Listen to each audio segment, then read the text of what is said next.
Hello and welcome back to Pokémon Legends Z-A, where today we have got plenty more side missions to do, among other things. So let's get to work on them. I forgot that I was going to change out of this outfit today before stream, but I guess we can change out of it on stream.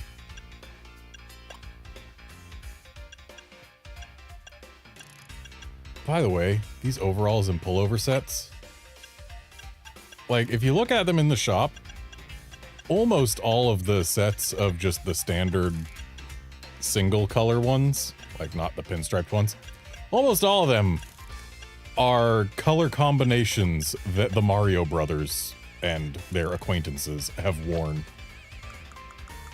It's fascinating. Anyway, where are the shoes that I normally wear? They gotta be in here somewhere. There they are.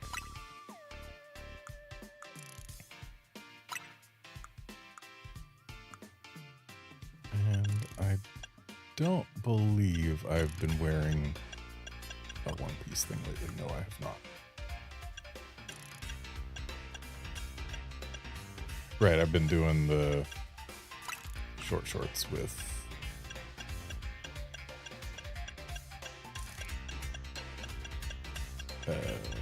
this.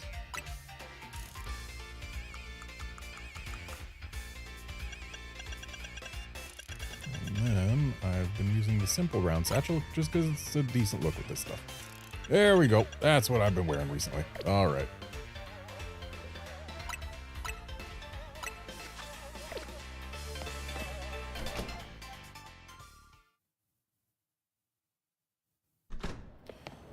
Okay.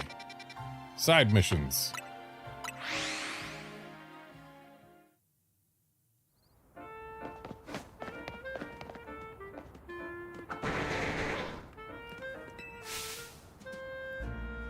Right, me.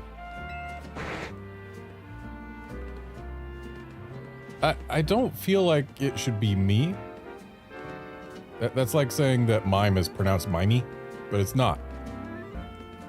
So should it be Mama? Mr. Rhyme. Rhymo. Well, I mean, O isn't in the name at all.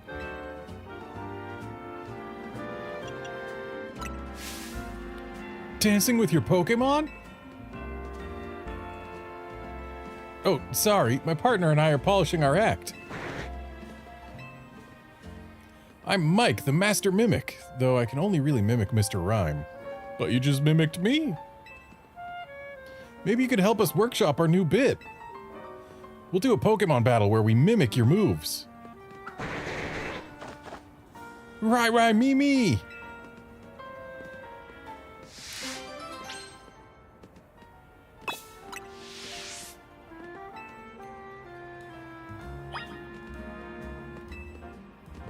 All set to be mimicked? All set. Sorry, force of habit. Get ready for a mimicry match. My trusty partner, Mr. Rhyme, will have you seeing double.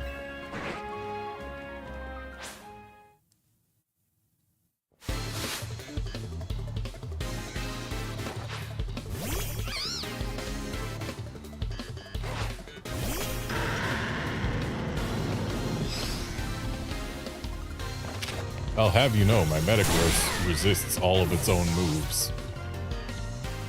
Except Earthquake.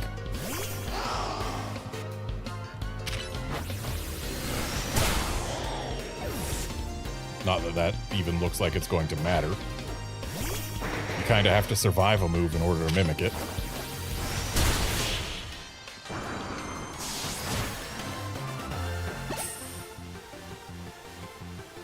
If only we could mimic your victory. Our mimicry couldn't keep up. I mean, you used Mimic like a pro, Mr. Rhyme. No, it didn't. It didn't use it at all. I just couldn't get the timing down right. Still, what did you think of the mimicry match? Was it fun?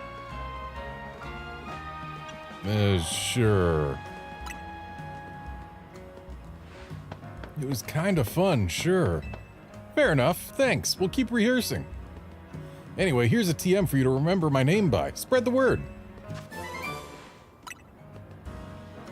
But your name is Mimic. Mimic won't help me remember... the TM is Mimic. Your name is Mike. Mimic won't help me remember Mike. Like you saw in our battle... I didn't see in our battle. The move Mimic lets you copy the last move your opponent used. We Mimics have it tough. Or at least as tough as whoever we're mimicking.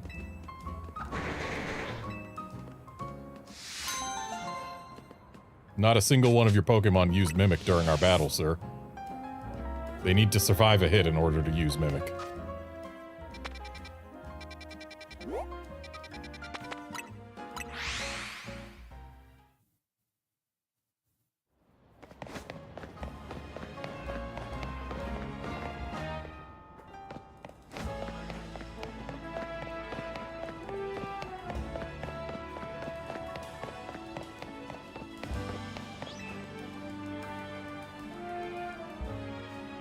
Hey there, I'm an indie game dev. Name's Tryon.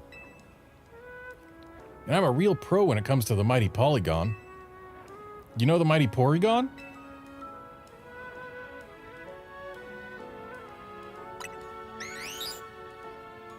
Both, kid. I'm versed in the Pokemon and in the closed 2D shapes made of straight lines.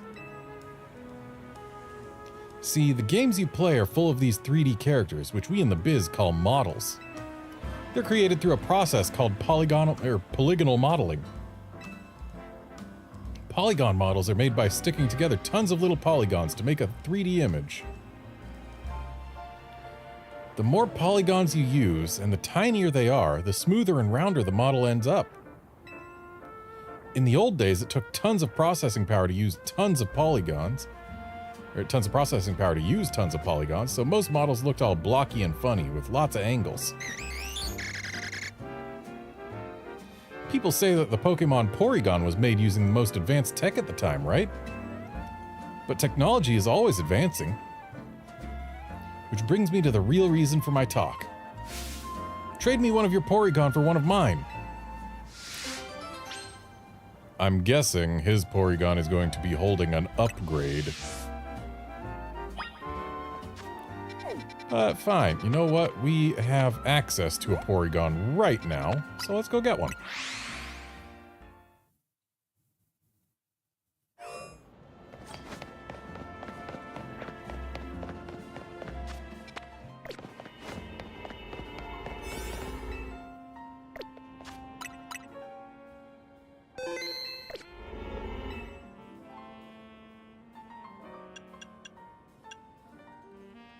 We could go for an alpha power. I wouldn't mind getting an alpha Porygon.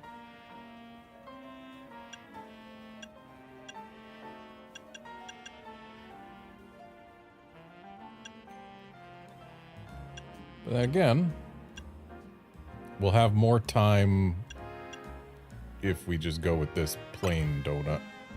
But then again, that plain donut might be best saved for when we have to do our Rogue Mega Evo. Yeah. So yeah, I'll go for this alpha power one, sure.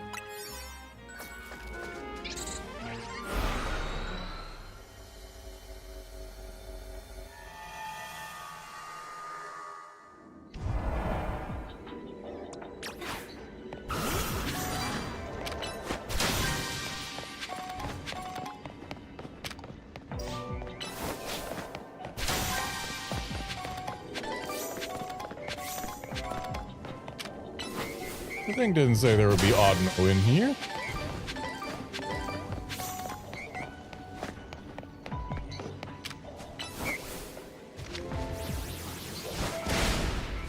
Oh, they are sturdier than expected.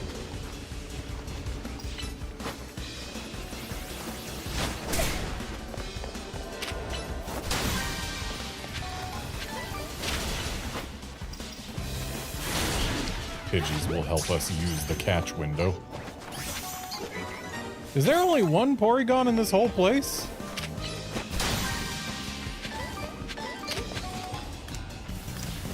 Let me target it if you would, game.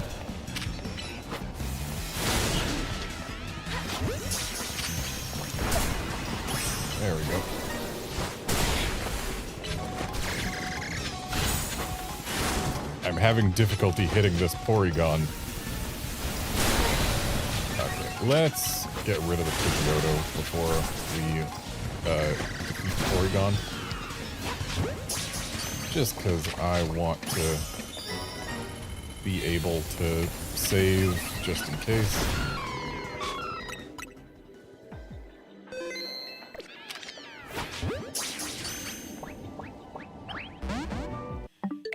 Because, yeah, if there's only one Porygon in here, I want to make sure that I go home with it.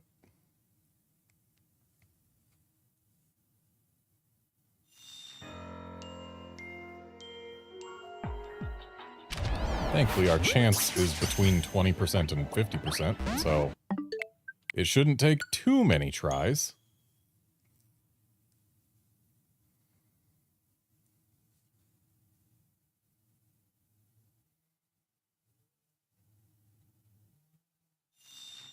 That was the longest load we've had in a while.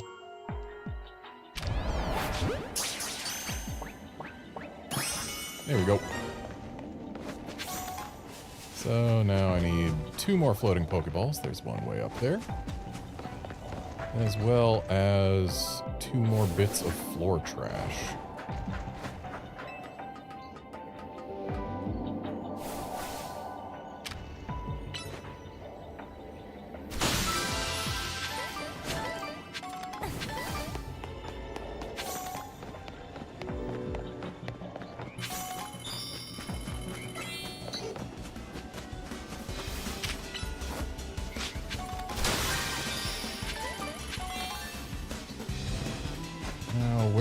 Our golden ball.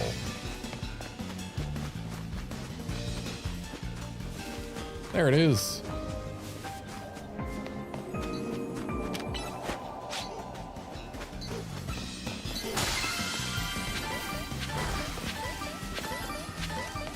Gee, for having Alpha Power 1, we sure have found exactly 0 alphas. And like, sure, I could have just repeatedly fast traveled here until we found an alpha, but maybe what I do is I just stick around until Porygon respawns, if it does, and then do a last-ditch effort of fast traveling trying to get Alpha Porygon to show up. And again, I don't think we're going to have time for that at this point.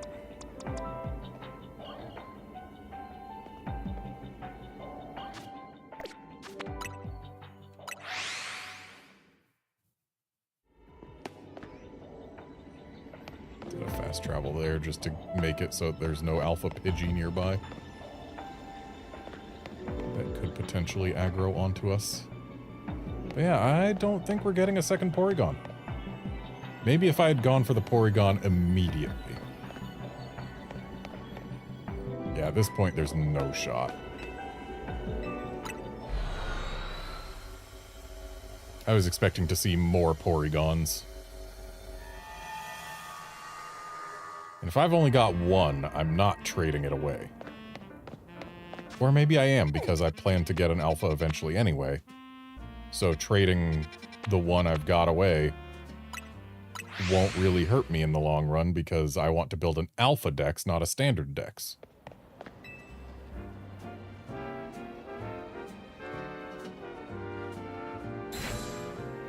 I aim to create a superb new Galette that will transcend even the mighty Lumio's Galette.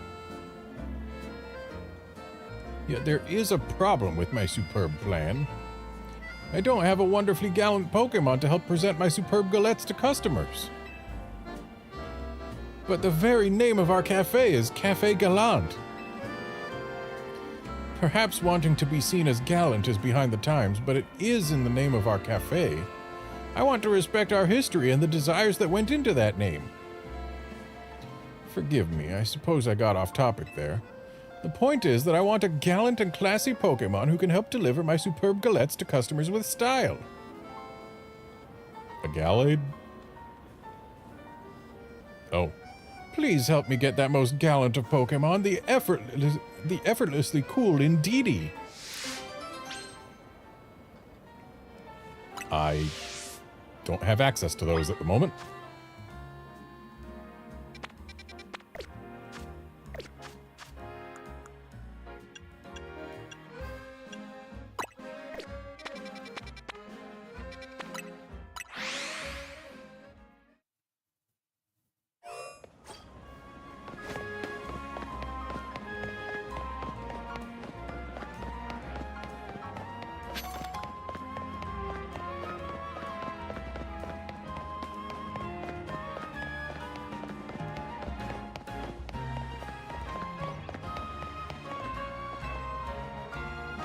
Will you trade one of your Porygon for mine? Great, let's trade Porygon. There you go.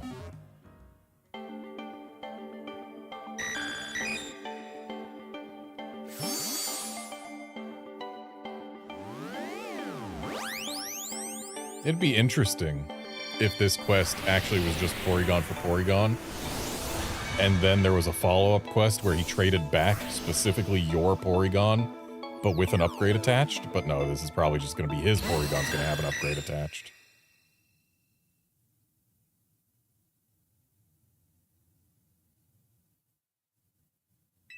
It looks like it's about to get smoother.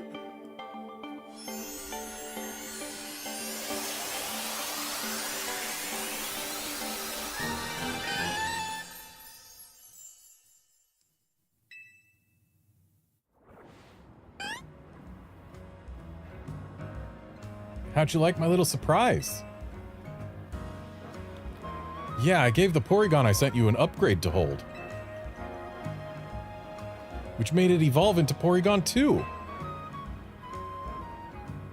See how smoothly rounded it is now? It's the perfect illustration of how much games change when processing power improves. Porygon 2's upgrades include AI, and it was even programmed for planetary development projects. Porygon and its line are a bit of a handful to deal with, but I still can't help but love it.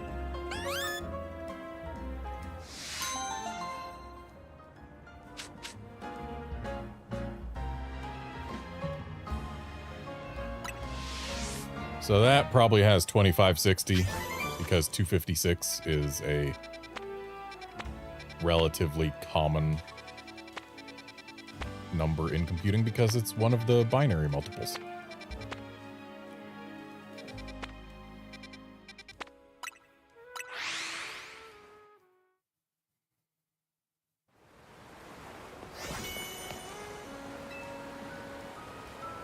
Hey, Team MZ kid. I gotta help someone out, so you're gonna help me out. Get it? Good.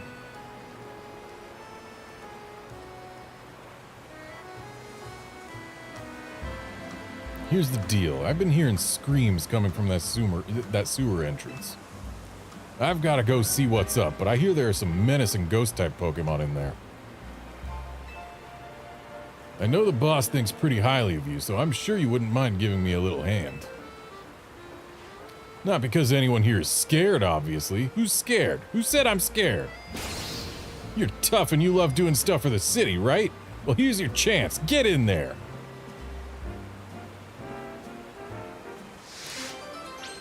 Hey there, Califor. Oh, there's gonna be a Kofagrigus in there, huh? Bit of a spoiler, giving the mission that name.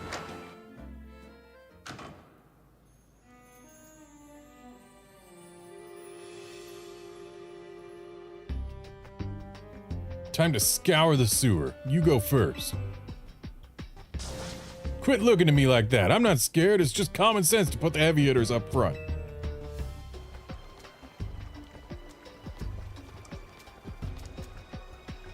Huh. Guess things look normal for a sewer. Wait, what's that? Hi, Kofagrigus. Screaming noise.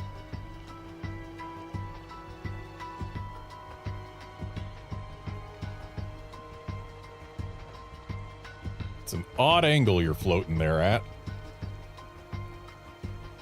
These Pokemon seem to be sleeping. Oh no, I've heard about these things in ghost stories. They're Kofagrigus. Apparently they trap people inside their bodies. You gotta attack him. We gotta drive him off and find whoever was screaming.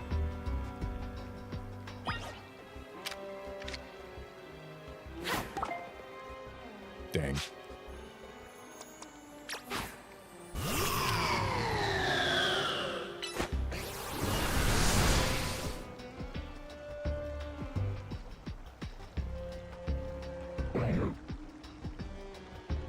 Go one to you too.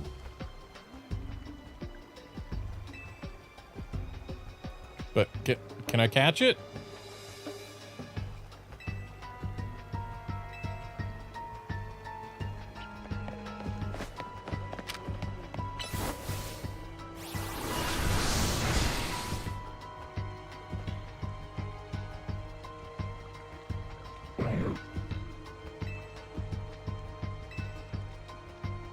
How can we tell nobody's trapped inside these Cofagreguses?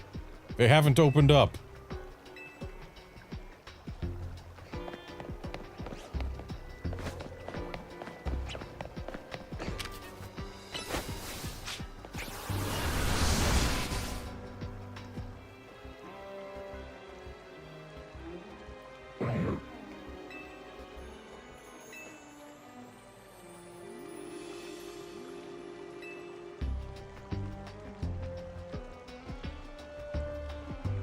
Dropped something as it left. Oh, thanks for the nugget.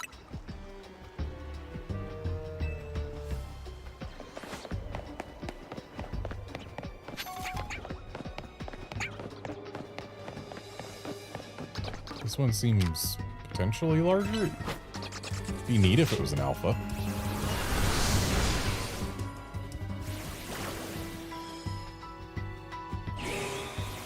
Oh, it is an alpha. Doesn't look pleased to have been woken up.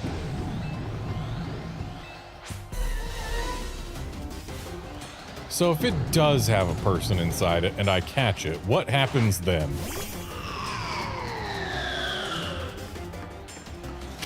Of course, it's mad, so I'm not allowed to catch it right now.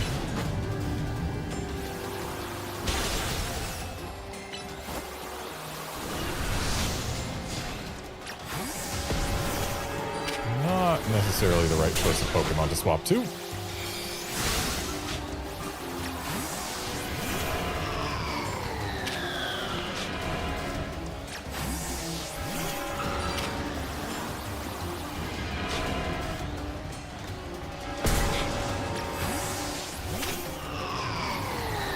Can you stop with the Phantom Force?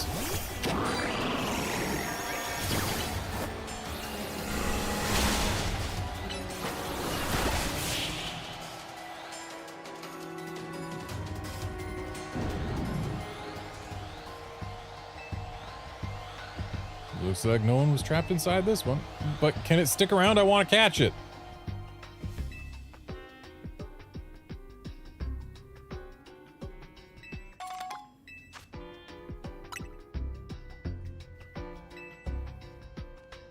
Honestly, I think the Nugget was a better prize than the original High Alpha Inkay. Shame I don't need an Alpha Inkay unless it's shiny.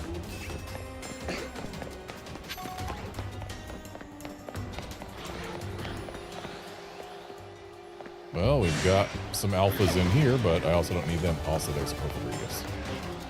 So, I guess... let's get rid of these fellas.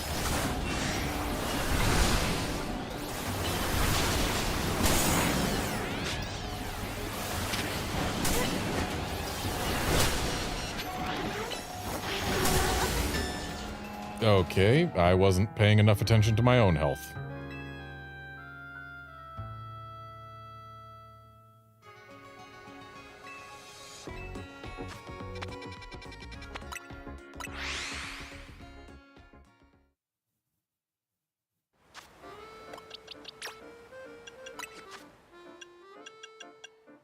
Also, I want Flamethrower back.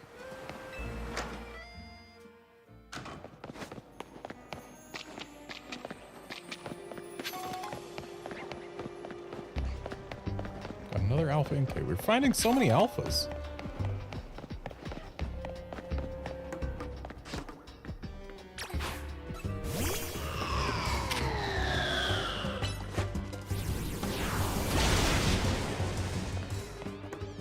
Honestly, I would kind of like it if Mabel's Research had more levels added with this DLC, and they gave us an alpha charm, but that's just me.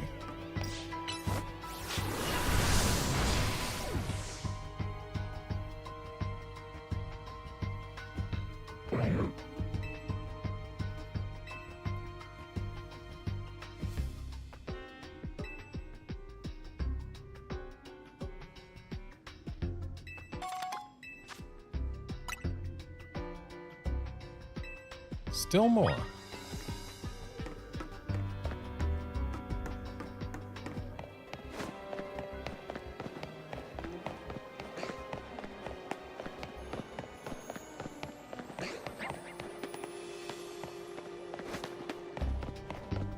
Surely there wouldn't be one around here.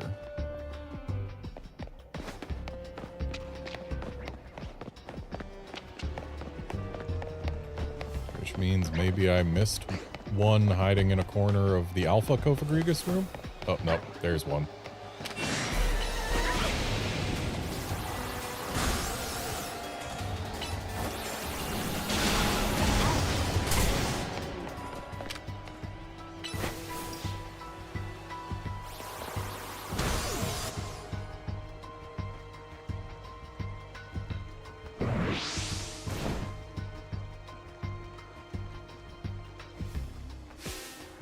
It's so bright out here.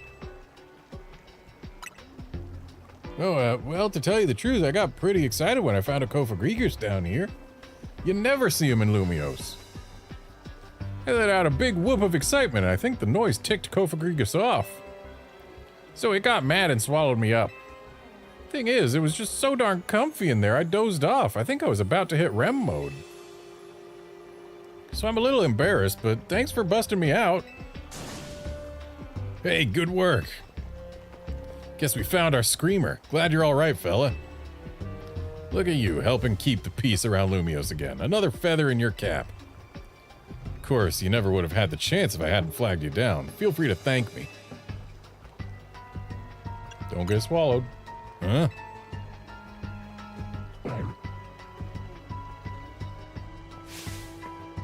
Screaming noise.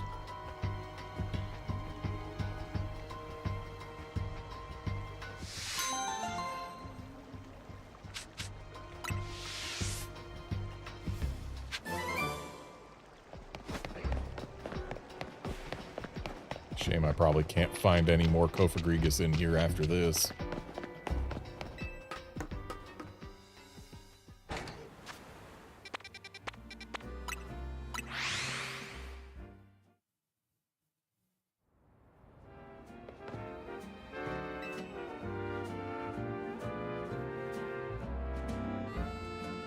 Excuse me, do you know if this cafe here has closed for good? Yeah, as of 5 years ago, I'm pretty sure. There was, in fact, a whole thing. Is that right? What a shame. It's my first time back in Lumiose in 10 years, and I'd been hoping to have their coffee once more. You wouldn't happen to know where I could find the former owner or anything, would you? I may know someone. Oh, I'd be grateful if you could help me get in touch with them. I don't want to talk to either of these people. What could you possibly be calling me for? Oh, I see. In that case, I suggest you go speak with the head barista at our third truck. She used to work under the master barista who served at Lysander Cafe. So if I go to their third truck, I might be able to find out more about this cafe's old barista? I've been by it before. Nouveau Cafe's truck number 3, right? It's in the Magenta district, isn't it? I'll head there at once. I do hope you'll join me in this little quest. You've been such a help so far.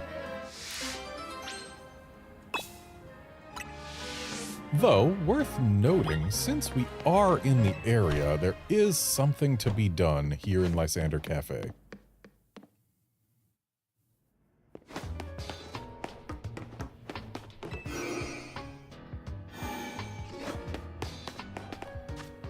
As for what part of the Lysander Cafe, that I do not know.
I don't need any more shiny Beldums. I do not have to check for shiny Beldums.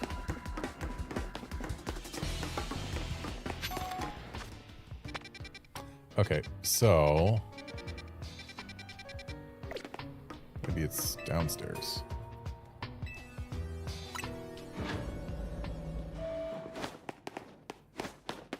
It would be basement 3, wouldn't it? Yeah, basement 3.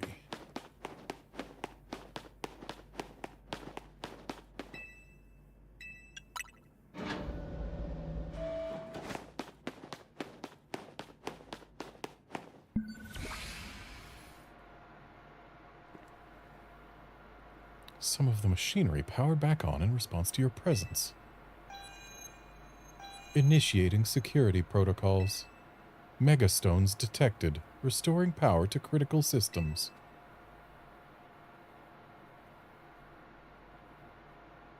Activating Project M. This project is highly dangerous. Would you still like to release the locks?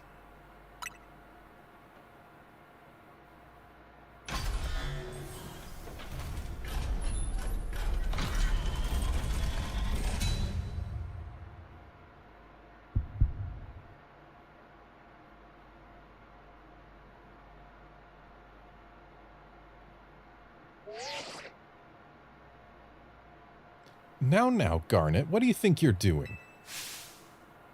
Mewtwo is an extremely dangerous Pokemon. You're thinking of facing off against that thing? Then you'd better not fail to catch it.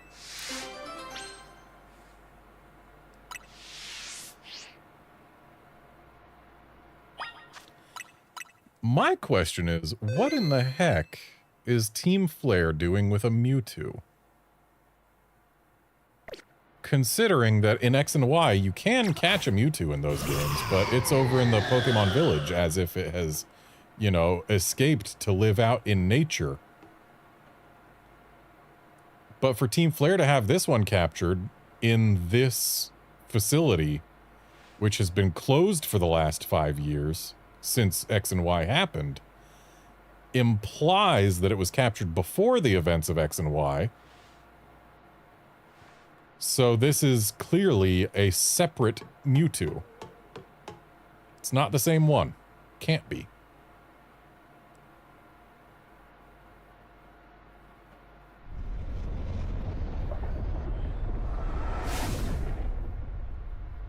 Catch that Mewtwo. You can't fail me here, kid.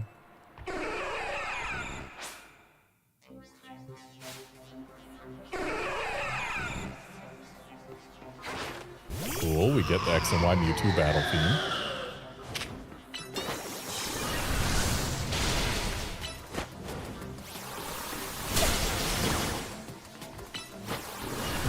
Ball should, yep, leave it plenty alive.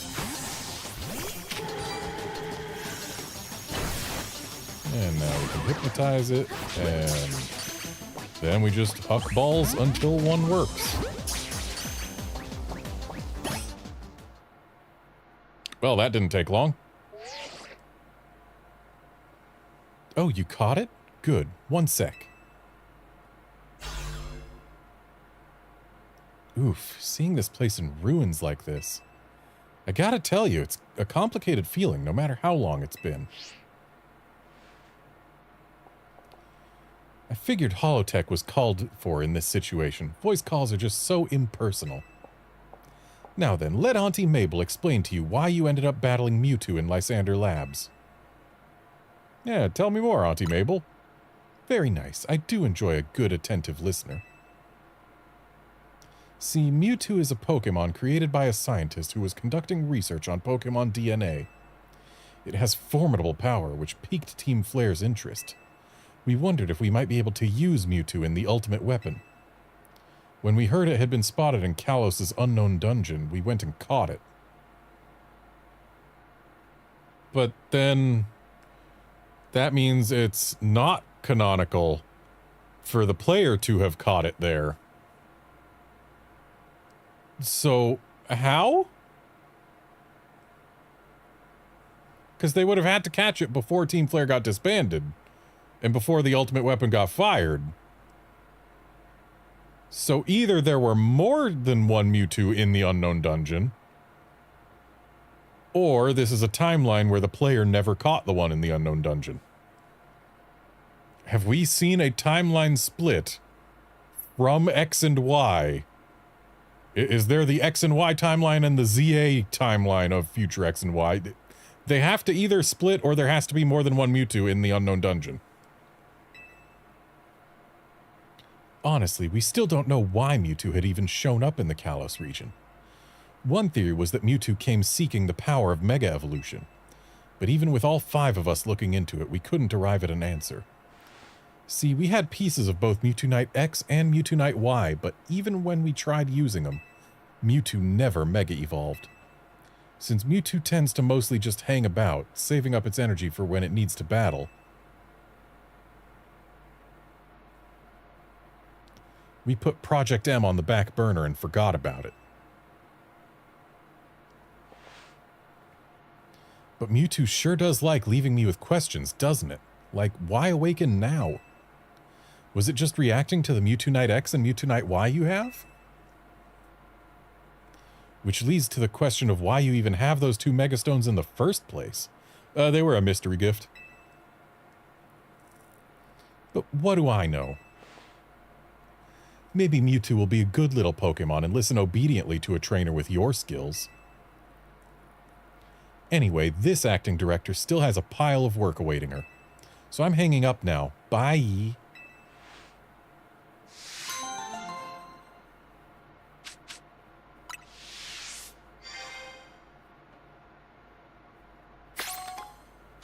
And there's that done.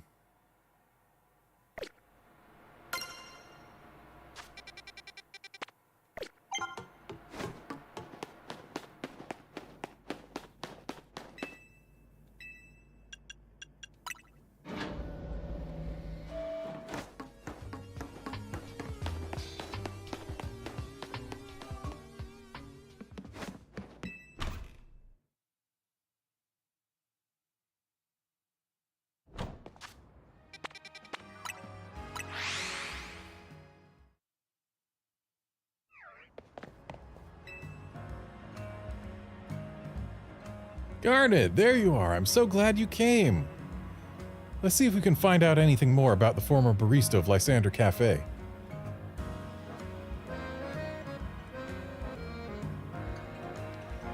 Can I take your order, or are you not here for a coffee? You look like you've got other business. I see. And you ended up all the way here, huh? All the way here, we're right across, like, a single plaza. It's true that the old barista at Lysander Cafe is the one who taught me all I know. I bet he'll be pleased as punch to hear that a former customer remembers his coffee so fondly.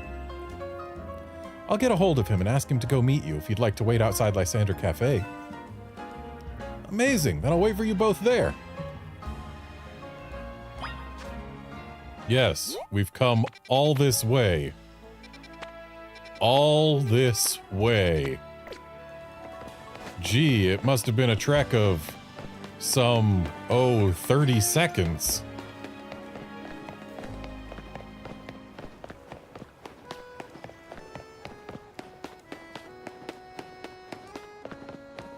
all this way. Wow, I'm actually a bit nervous about meeting the old barista again now that we're here.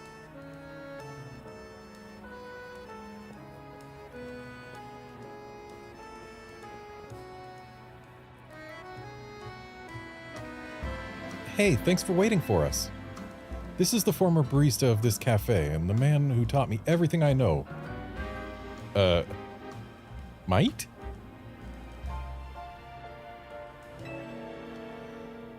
Lovely to meet you. I'm humbled to hear that you remembered the taste of my coffee and wanted another cup even after 10 years. There's only one thing preventing me from being able to serve you. I always roasted my beans using Pokémon moves, but I'm rather out of practice. I wonder if I could ask your trainer friend here for a battle so I can hone my rusty skills. I want to battle her too, mate.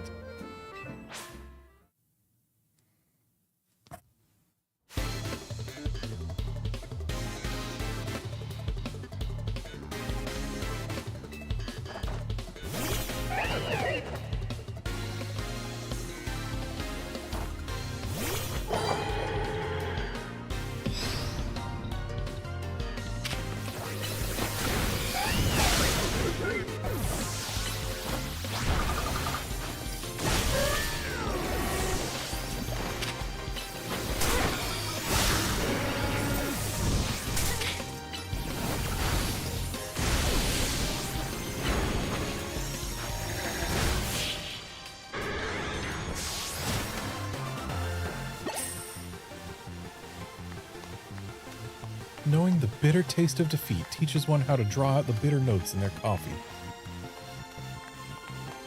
This may have refreshed my old memories, but even the old me could not have beaten you.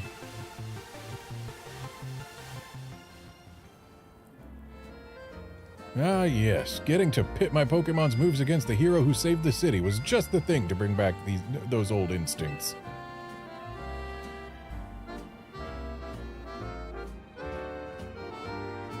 Please, step inside the cafe with me. I'll start preparing your coffee at once.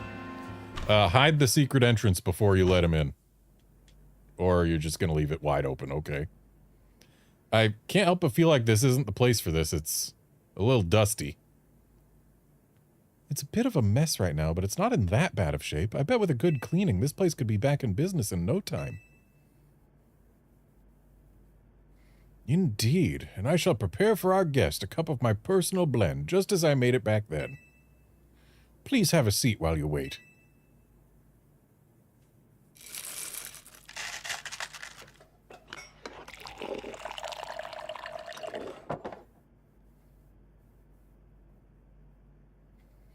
Yes, this is exactly it. This is the coffee that I remember. This rich, bitter aroma that tickles the nose. The deep black shine, the hint of sweetness.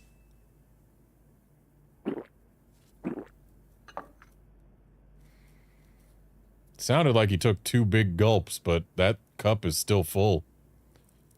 Mate, you absolute master. It's just as I remember from 10 years ago. No, it's even better. You're too kind. But I'm afraid I owe you an apology. Whatever for? You've prepared me the coffee of a lifetime.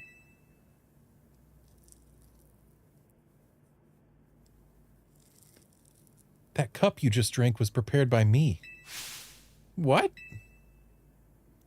I was once a barista, it's true. But I retired from that life after the whole Team Flare debacle. But Traw here didn't want the taste of my coffee to be forgotten. This city is always changing, but there are some things that simply make Lumiose, well, Lumiose. Mite's coffee was one of those things.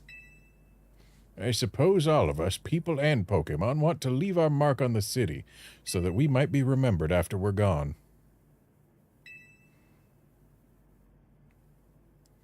Yes, well, I am certainly very glad that I'll still be able to partake of this coffee I love so much. I don't know when I'll next be in Lumiose, but I'll find you to beg for another taste, Traw. Traw? And I'll be waiting for your visit, dear customer.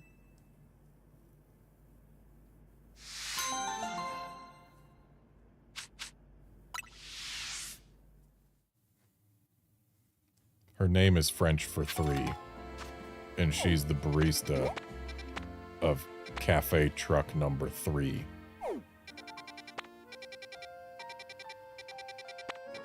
And it looks like we've only got 2 more side missions on the map. Yeah.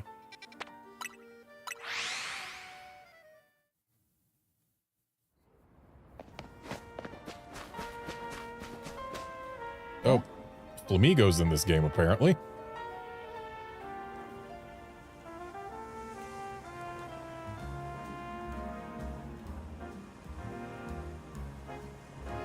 You there, young lady, please, can you spare a minute? I've embarked on a new business venture here, but I have to admit that it's not going very well. You see, I aim to help those who suffer from bad dreams catch up on their Z's through the power of hypnosis. I think plenty of us are plagued with bad dreams these days, don't you? I've run into quite the roadblock. My first customer's Flamigo simply refuses to fall asleep. My Flamigo just flat out won't drift off. Perhaps there's too much energy stored up in its belly? So what, you want me to battle the Flamigo to get it all tuckered out? I think Musharna might also be experiencing some jitters in front of our very first customer. Please, could you give Musharna a nice example? Show how easy it can be? All you have to do is use hypnosis and then Dream Eater on Flamigo.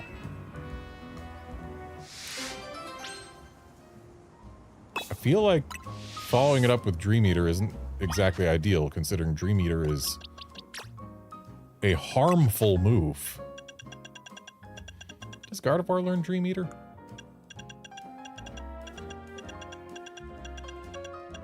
I remember back when Dream Eater was a TM. Well, Gardevoir might not, but I know a Pokemon who can.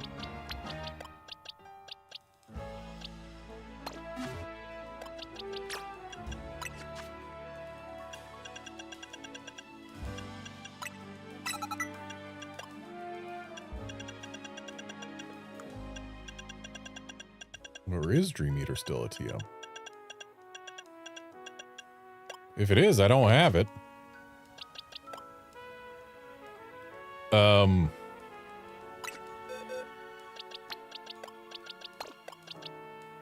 Alakazam, maybe?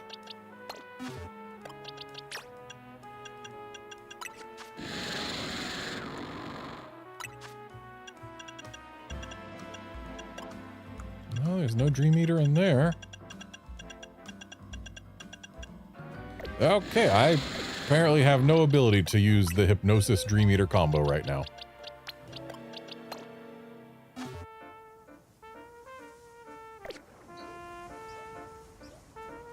Though...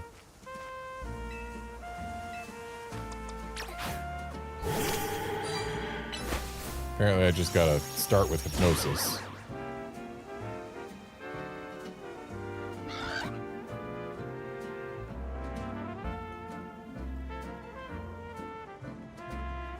Oh, you did it! Flamigo is asleep. Now all we need is a good Dream Eater.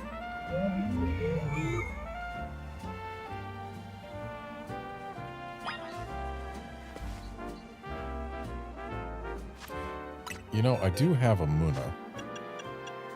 Surely that can learn Dream Eater.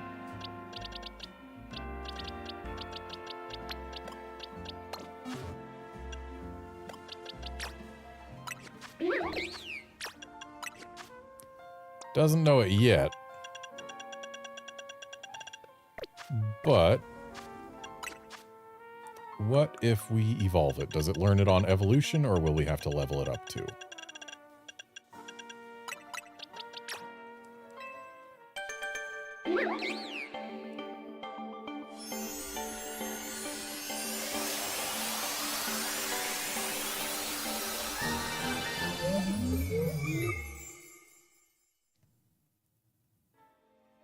We will have to level it up too.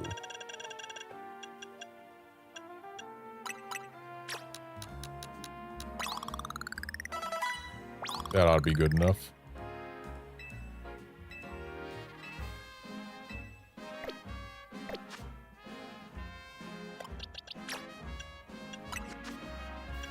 There we go.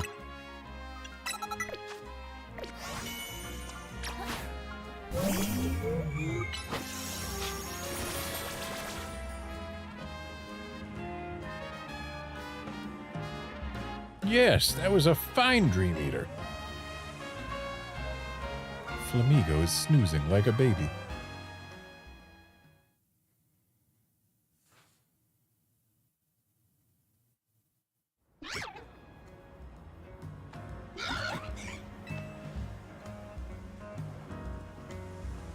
Thank you very much for helping my poor insomniac Flamigo get some rest.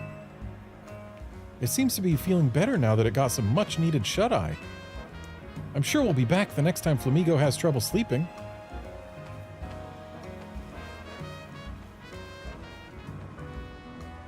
That was a fine demonstration. Surely Musharna is ready for any future customers now. Thank you for your help. Now my dream business, Rev de Musharna, will be a grand success. If you ever think that any of your Pokemon need some sleep, please bring them to me.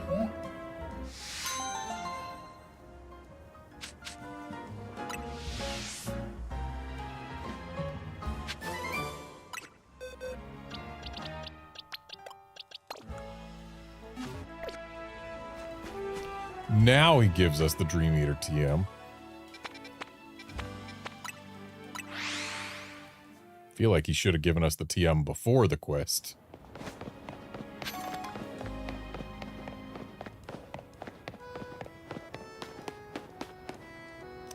Up on the roof, huh?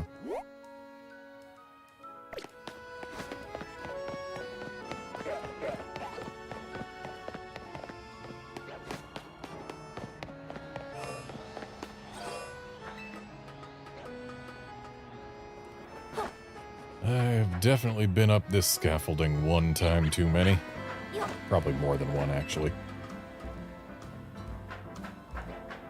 Because I had to get a bunch of shiny Fennekin, and I still need to get more, if I'm being honest. Because I want... well, more. I don't have to go through here. Why am I going through here? I believe I've got a shiny alpha Delphox, but it's a male. I would like a female, but I also would not like to go to all the effort of getting specifically a female shiny alpha Delphox, because, well, those things aren't exactly common. It's a 1 in 8 on a 1 in, well... it's probably 1 in 20 for that Fennekin to be alpha. And then on top of that, a 1 in, what is it, 2096 with the shiny charm? So yeah, it's a very low chance. There's only one Pokemon with a body made of plasma that lets it infiltrate appliances. We're talking about Rotom, of course. I see you have a Rotom phone. I wish I didn't. I wish that our appliances could just be appliances in the Pokemon world. They don't all have to have Rotoms. Rotom phones are very valuable. After all, there can't be an infinite supply of them. There aren't enough Rotom in the world for that. But you can breed Rotom, and it's already a ghost, so it's not like it dies. Rotom phones are amazing, yes, but Rotom truly shines when it enters a household appliance. Want to battle different forms of Rotom as it possesses various appliances? If so, just let me know. I wonder what appliances Rotom will take over.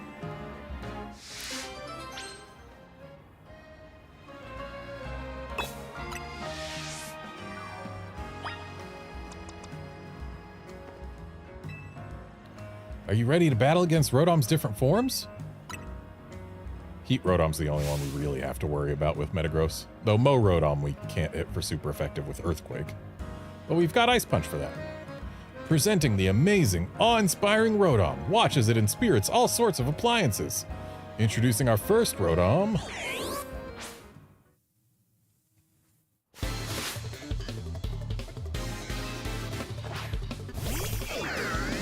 And of course he starts with the one that's a bigger danger. But Earthquake is quite effective against this thing. And Levitate don't exist in this game. Heat Rotom. That's the name for a Rotom when it possesses a microwave oven like this. Heat Rotom is an electric and fire type Pokemon. And look, it's no longer a ghost type. In this form, it can learn the move Overheat. If Heat Rotom's happy, your food will come out crisp and juicy. If not, I hope you like it burnt. In this Pokemon battle, I'll be showing you the best Rotom has to offer.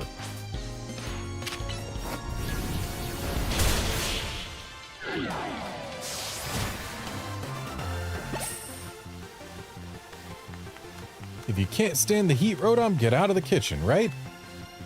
I was kind of hoping that it would be all the different forms in a single battle, but oh well. Could you feel the heat from Heat Rotom? Next, Wash Rotom. That's what we call a Rotom that possesses a washing machine.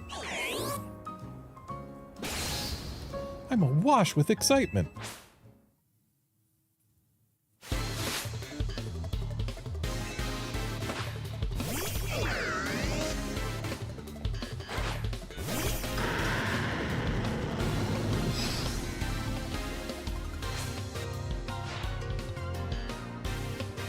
Wash Rotom is an electric and water type Pokemon. In this form, it can learn the move Hydro Pump. Just thinking about it pumps me up. It's very considerate. It'll only start washing a load of laundry if you've added detergent to it. But there's always the risk of it flooding your home.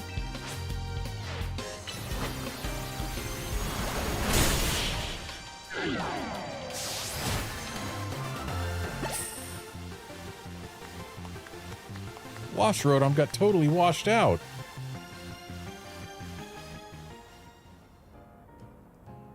I bet Wash Rotom washed away any doubts you had about it. Coming up, we've got a Rotom that has seized control of a lawnmower, Mow Rotom. This is the moment we've all been waiting for.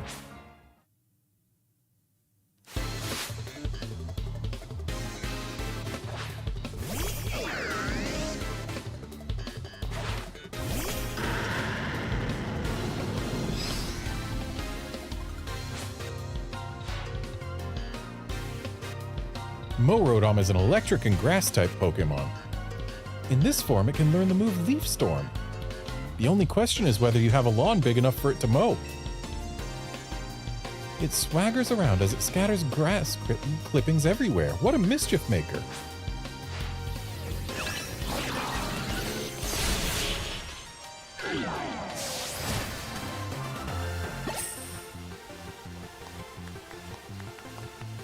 Mow Rotom got mowed down.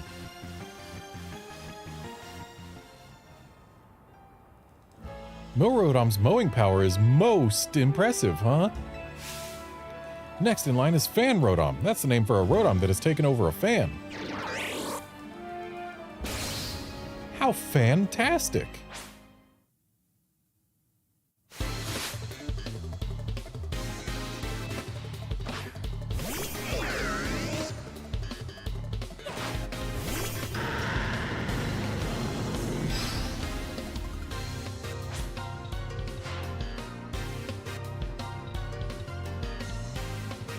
Fan Rotom is an electric and flying type Pokemon. In this form, it can learn the move Air Slash. And since Rotom understands voice commands, ordering it to use that move is a breeze. But it's also quite the prankster. You never know when it'll blow your important documents away.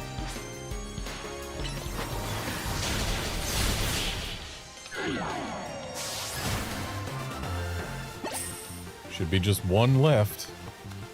Aw, I was Fan Rotom's biggest fan.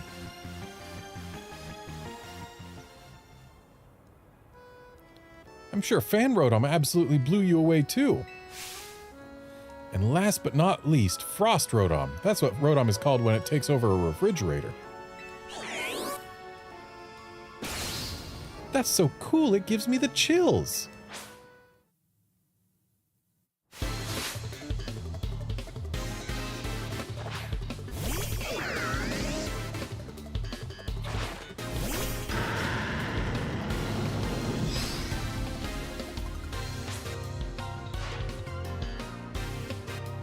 Frost Rotom is an electric and ice-type Pokémon. In this form, it can learn the move Blizzard. It wreaks havoc by freezing everything around it. That doesn't really sell you on it, huh? By the way, I hear Rotom's form changes have something to do with its special motor. I thought it was because it inhabits a motor.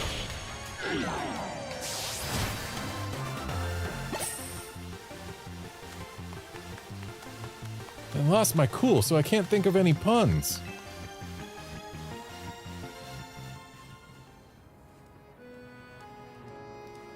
I was such a motor mouth talking up Rotom that I hardly noticed the battle had ended. In the Galar region, you can find Rotom hard at work as Drone Rotom and Rotom bikes, too. Don't forget the PCs. But remember, Rotom is a prankster to the core. Rotom's antics while it's inhabiting an appliance can be difficult to keep under control. A trainer like you would probably have no trouble mastering all its forms in battle, though. That's why we're happy to present you with a catalog you can use to change Rotom's form. Try using that catalog if you ever catch a wild Rotom somewhere. I'm sure Rotom will take on even more forms as new devices and appliances are invented.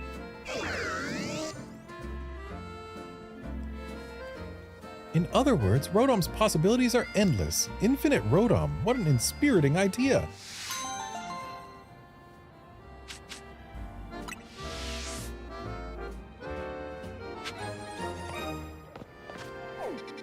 Okay, that, I believe, yep, that is the last side mission we have on the map right now.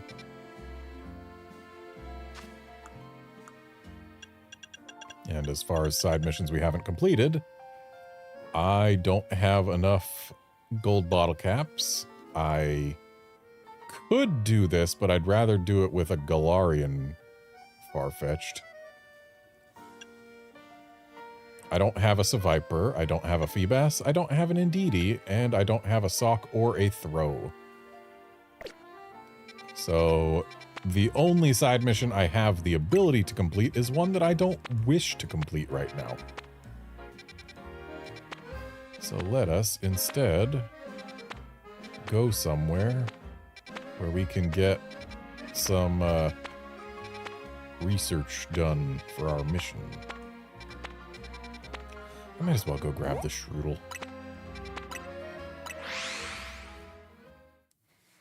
Specifically the Shroodle, just because it's a low star place, so I can get away with using low quality donut.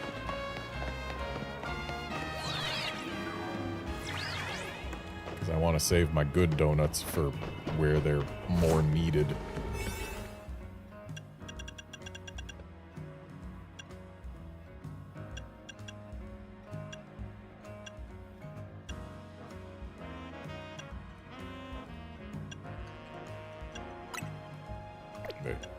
Catching Power Poison is perfect for this.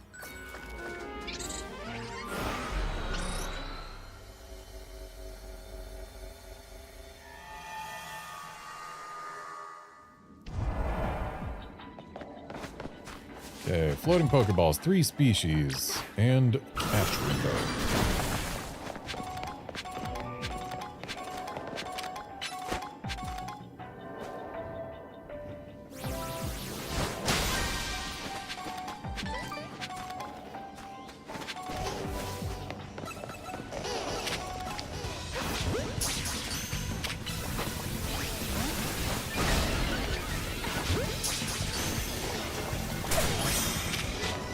Okay, we got 1 species.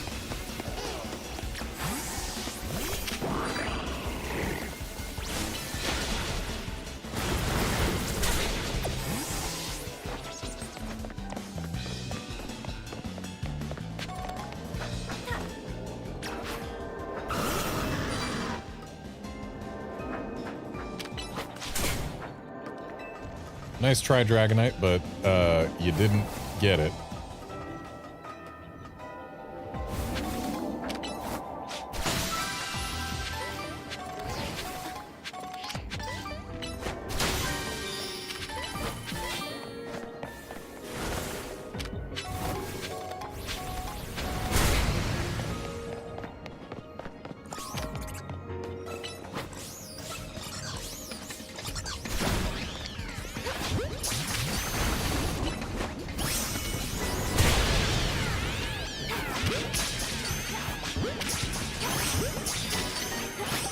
Do I need that many? No. But better to have too many than too few.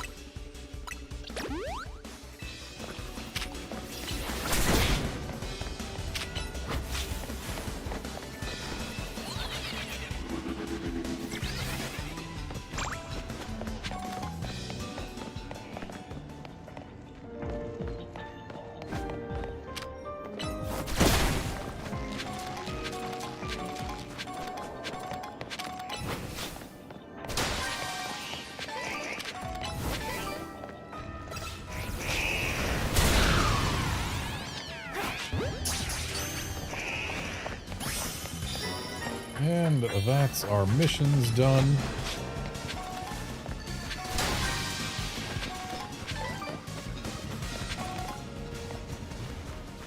Oh, there's the bonus ball.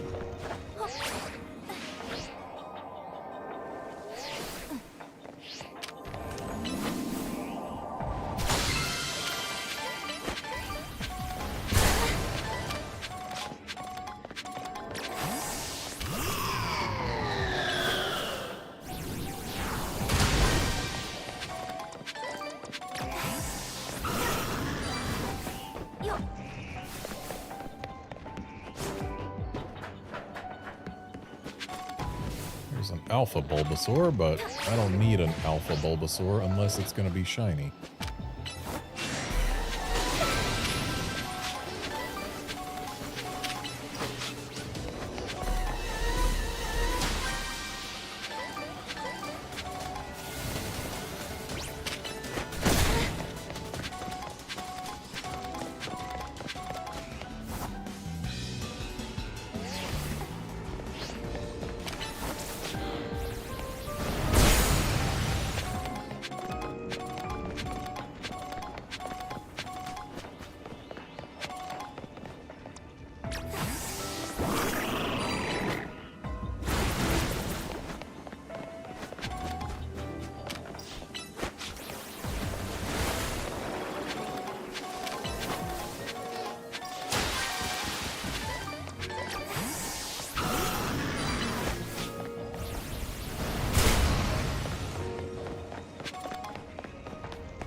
Wonder how many Gimmighoul coins I'm at now.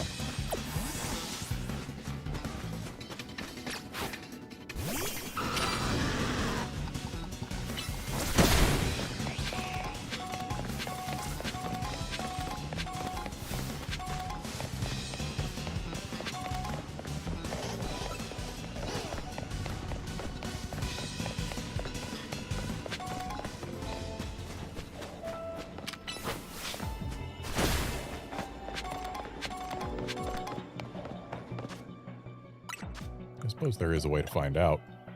660. Still quite a ways to go. I haven't even cleared the halfway mark between where they started me and where I need to get.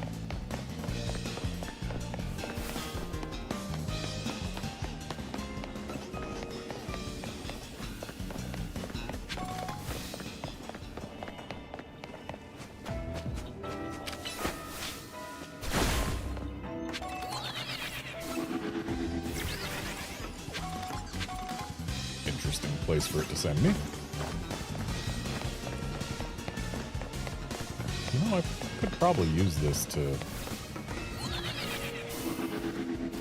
maybe try and find Alpha Shroodles.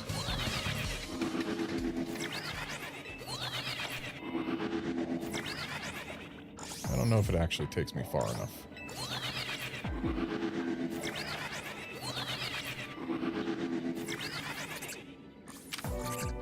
101 male in that spot.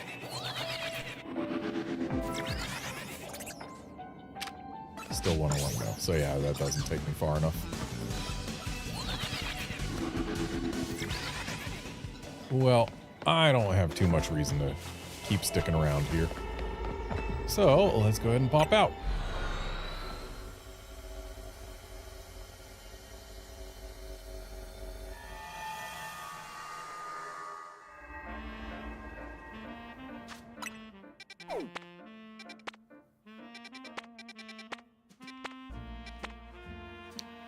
I suppose going for the birds is an okay idea.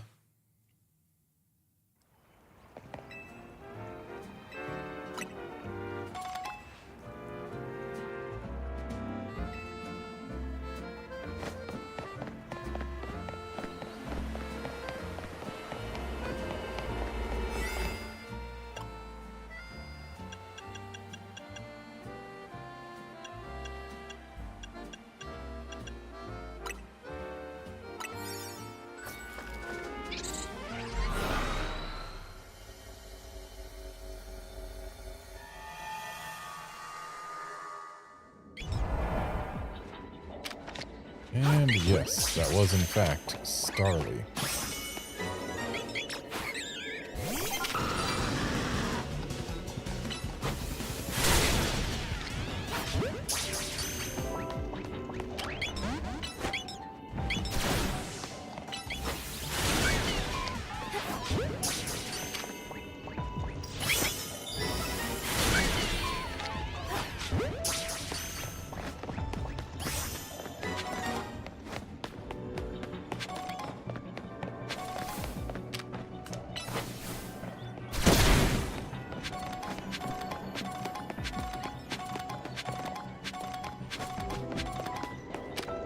These Starlies didn't actually leave.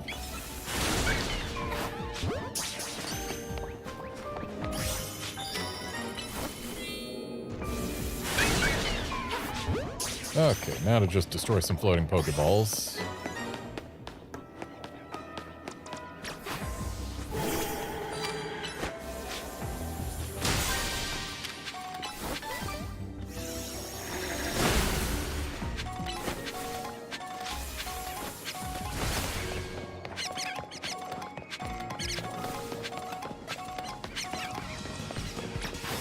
Care one bit about these patch rats.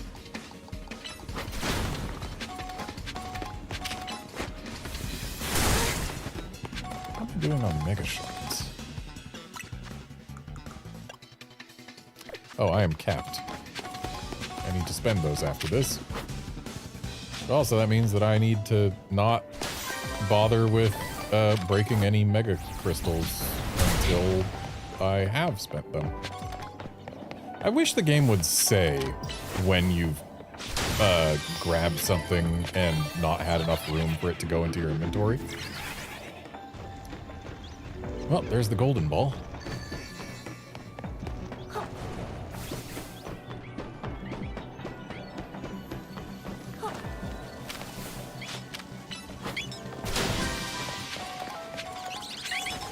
And no Staravias here. If there was a Staravia, I would actually catch it, because that would save me having to evolve one.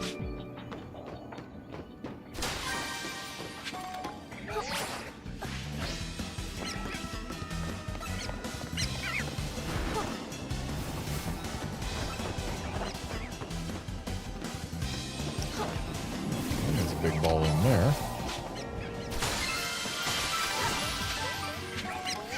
Oh, cool, that Watchog broke the, Watchog or Patrat. Not sure which one, actually. But one of them broke the big ball for me.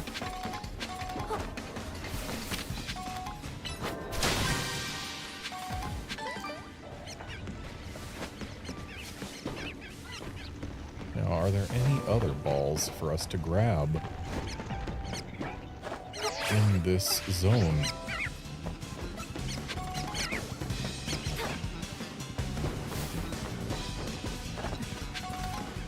There is one. Perhaps more, because we haven't been down there. Whoops. Well, we're down here now. That said, we're not staying down here because this is our way up. Better to take it now than later.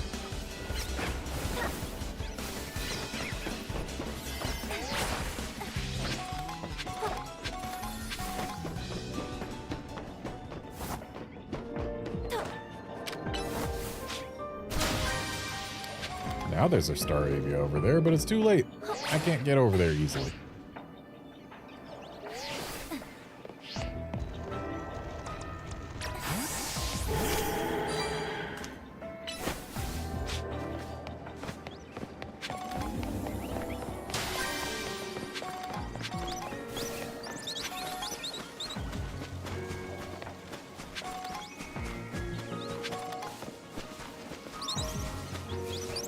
These birds weren't even listed in the species present here.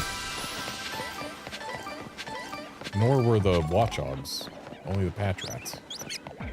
Patrats, starlies, and staravias are all that we were told were in here. I do not have to go for those. Oh.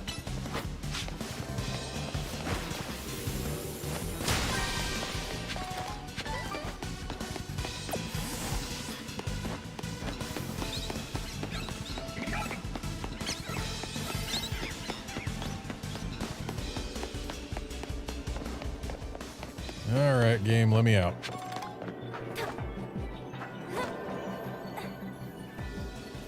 Oh, we missed a ball.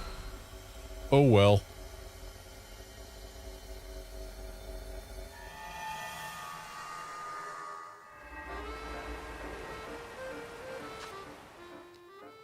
Okay, what else we got?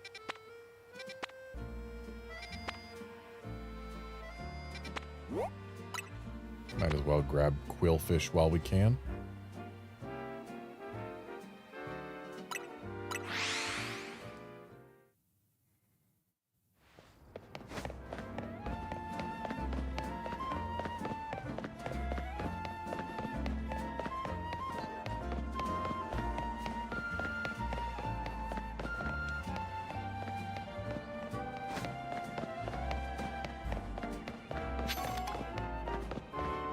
Is it up there? Well, if it is, I suppose that means it's a relatively simple matter of using the Holovator.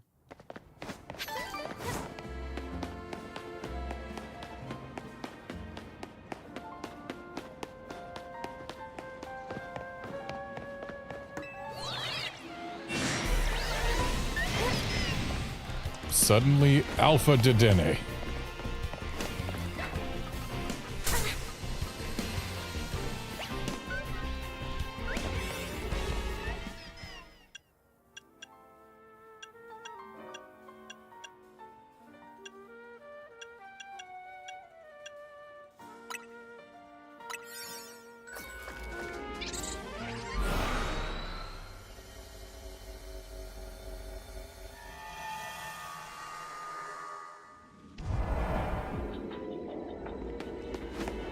Okay. 3 Pokemon undetected.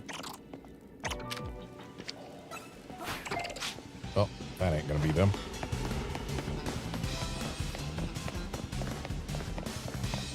Right, I forgot to go spend my shards.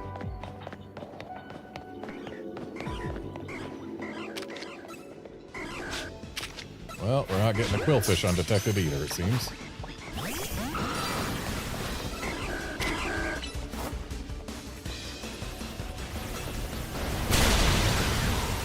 Why even bother giving us standard quillfish? Like, they don't evolve. Unless they're gonna give us mega quillfish.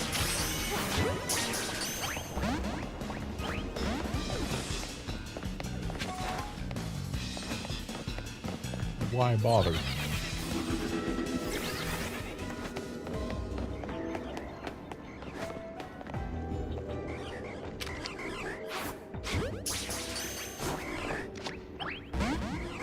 Yeah, catching quillfish undetected isn't really going to be a thing. Their catch rate's too low.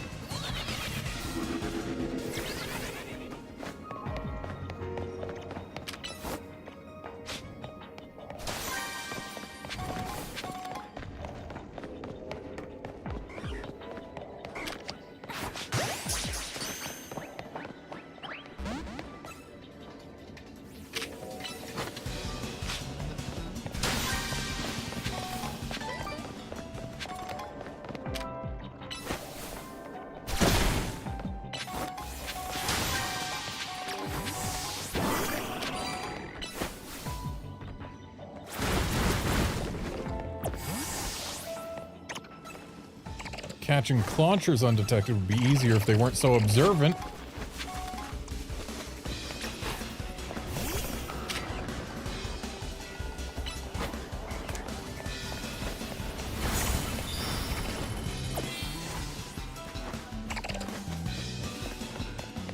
So I think my strategy is going to have to be try and find the Staryus and catch them undetected, maybe?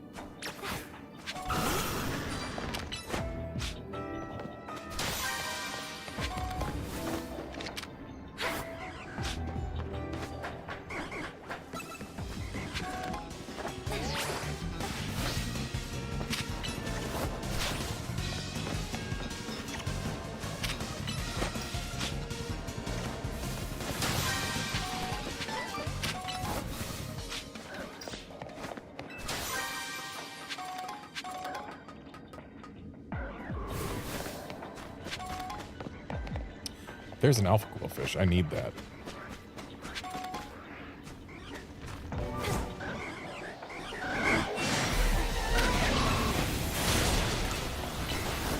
Ooh, it's gonna take some doing to get it catch ready, though. I need to get rid of all these other quillfish in the meantime, so that I'll be able to save and ensure our catch.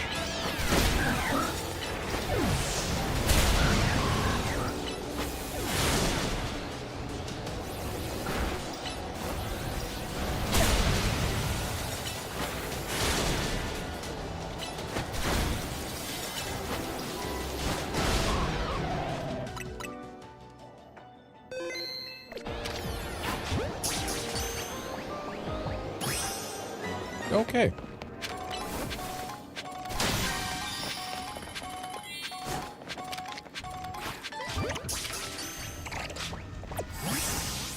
Well, that's one undetected. Maybe if I had Dragonite put away the whole time, we would have been able to get the rest without too much trouble.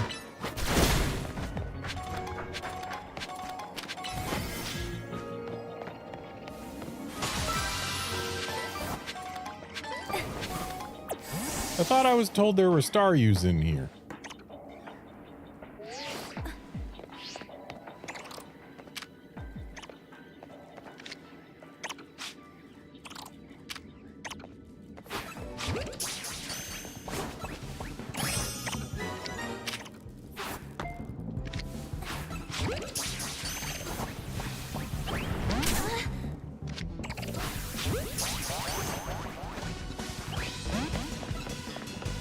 Yeah, we are absolutely not getting the undetected catches, but oh well. We got an alpha quillfish.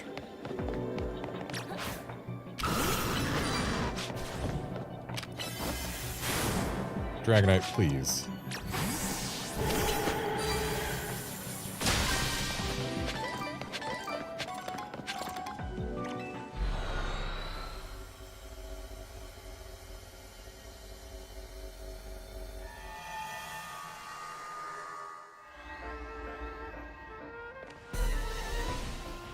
Alpha Dedenne is still here.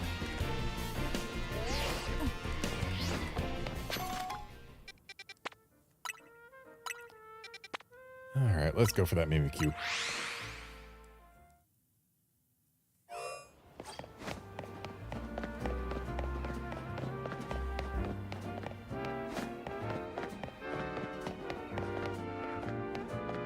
I hear, I believe, an Alpha Swirlix. Maybe not alpha.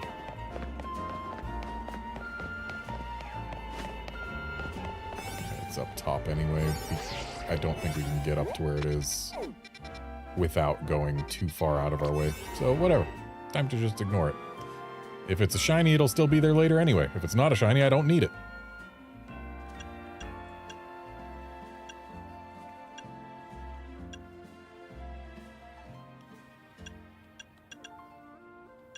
I guess we'll be using one of these. Let's use this one. The catching power is going to waste, but at least the other two powers can be useful.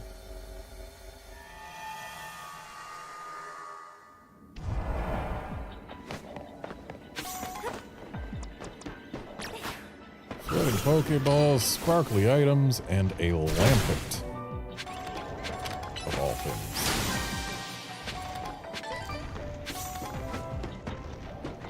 Again, I have forgotten to go spend my Mega Shards. Well, there's the Mimikyus. And we're not going to have an easy time catching them.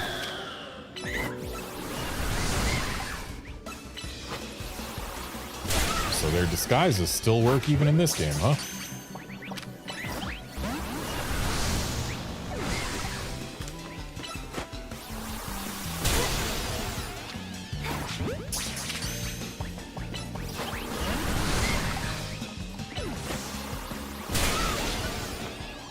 Alright, I gotta catch at least one of these.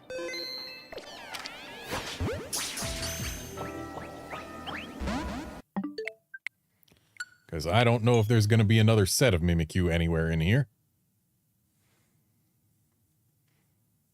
I mean, sure, there's probably enough time for them to respawn.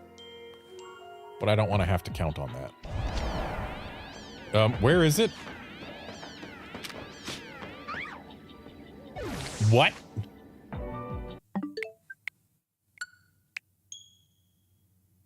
Excuse me, game?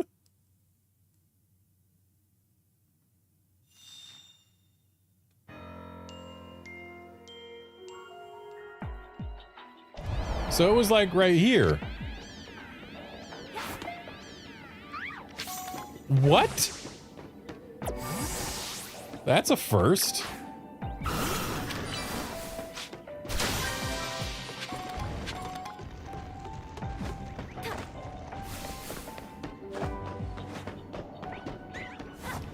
Well, at least there's still more Mimikyus.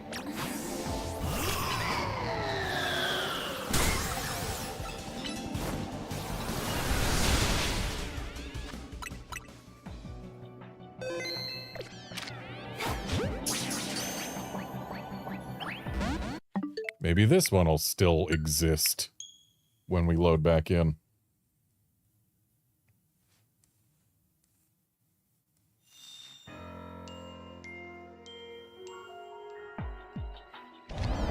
Nope. Alright, I guess Mimikyus are just special.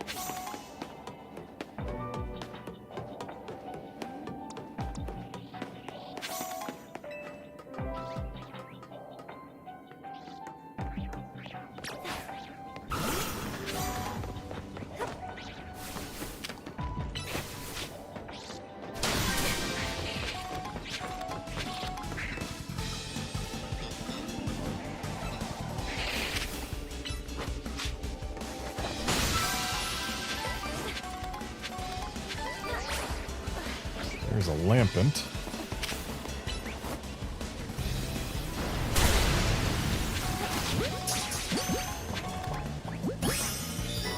Alright, we caught lampent.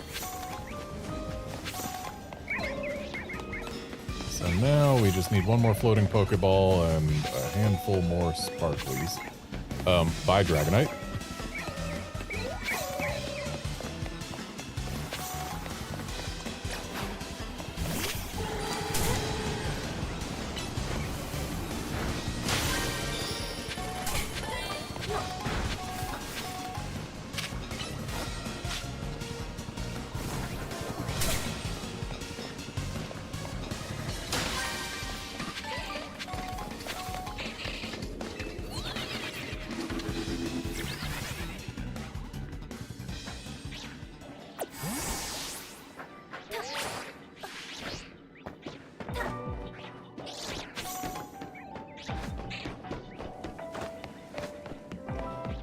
Okay, the Mimikyus are back. I guess we just gotta try and catch them as they are instead of using potential reset shenanigans.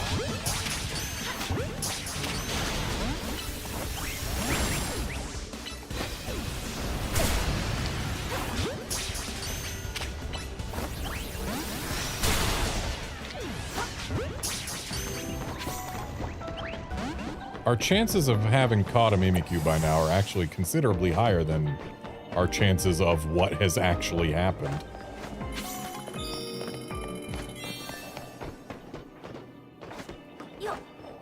Oh, there's our gold ball.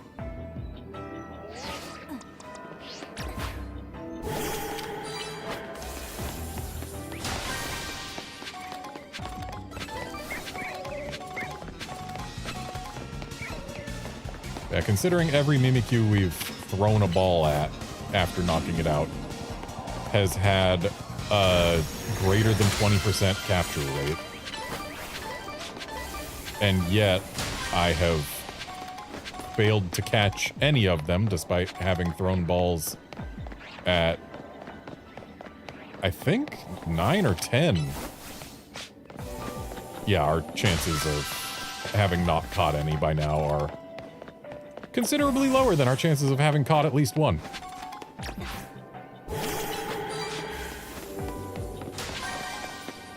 Oh good, more Mimikyus.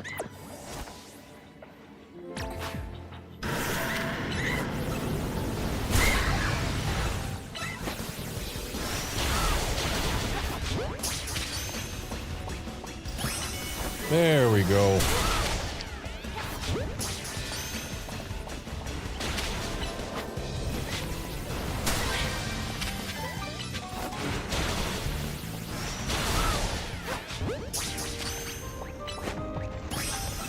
And we got 2 Mimikyus just to be safe.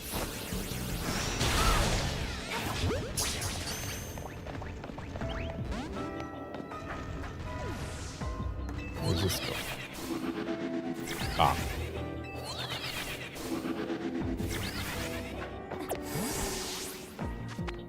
I was about to ask if there was an easy way back up. As a rhetorical question, naturally. But then I remembered there was. It's called fast travel. And I think I see where the problem is coming in. Never mind. I thought from a distance it looked like they had the bottoms of their bodies slightly below the ground level. I can keep fast traveling here until I see a big one.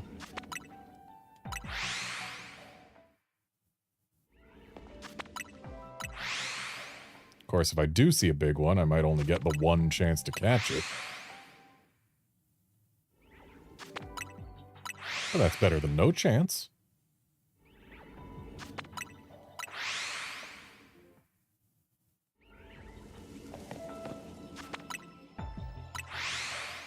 And it should be a 5% rate of alpha-ness.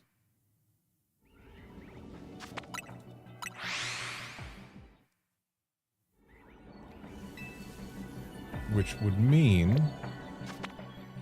Hang on a sec, quick math. 0.95 to the 4th power. There is approximately an 18.5% chance on any given fast travel that we would see an alpha over there. Assuming that it is a 5% alpha rate. Which it might be less than. At this point, it's seeming like it is less than. Or I am quite unlucky when it comes to Mimikyus, which, I mean, we've seen that already.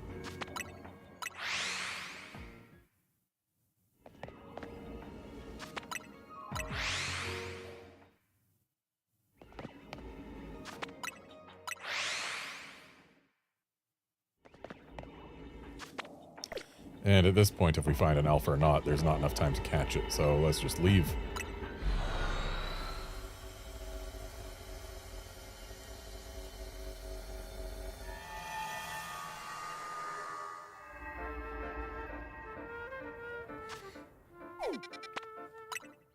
Oh, there's a new mission. No detailed info available?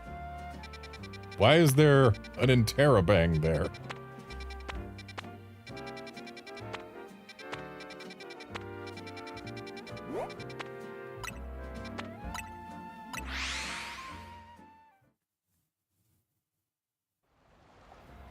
Looks like based on its position, yeah, we probably have to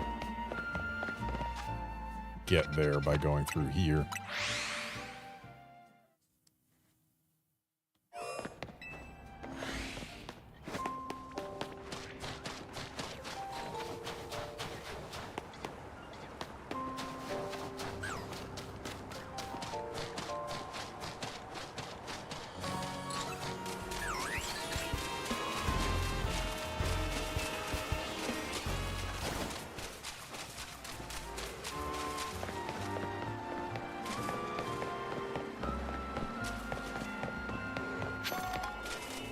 So what's going on here?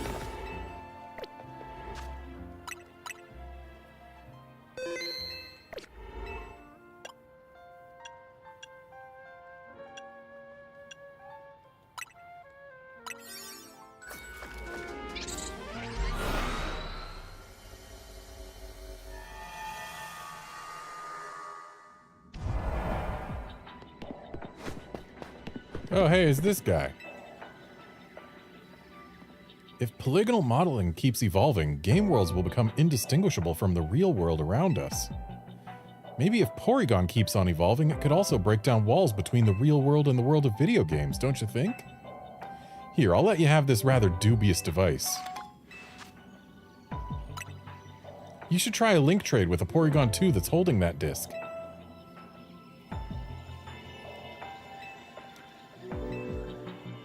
It's getting harder and harder to tell what's real anymore. Maybe I'm not even real. He knows.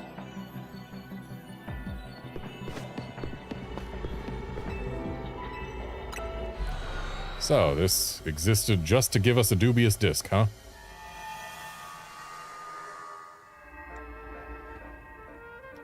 I guess this is the game that's done the best job of selling the dubious nature of the dubious disc.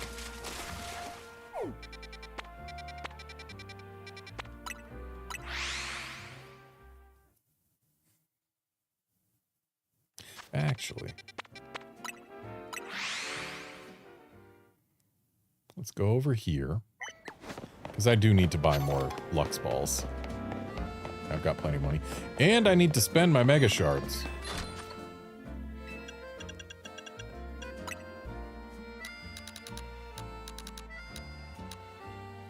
$100 ought to do for now.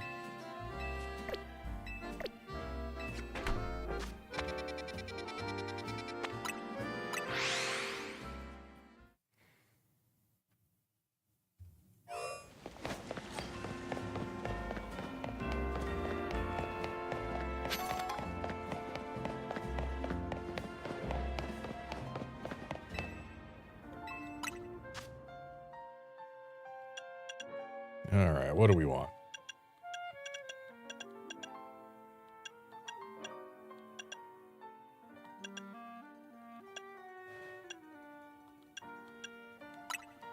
Let's get muddy water.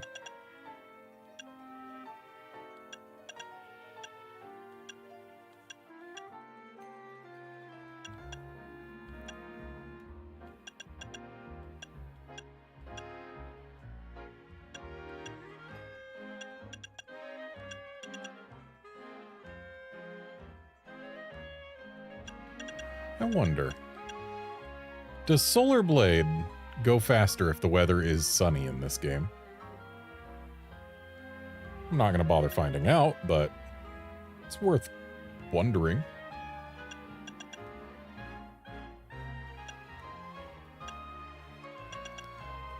Honestly, I'm not seeing a whole lot that I particularly want.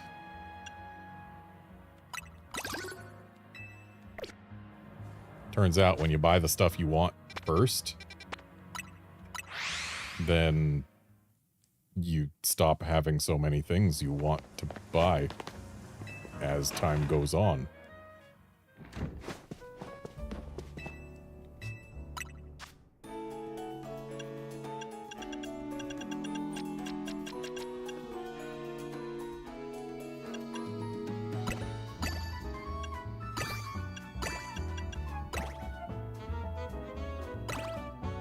Hey, we can make a 4-star donut.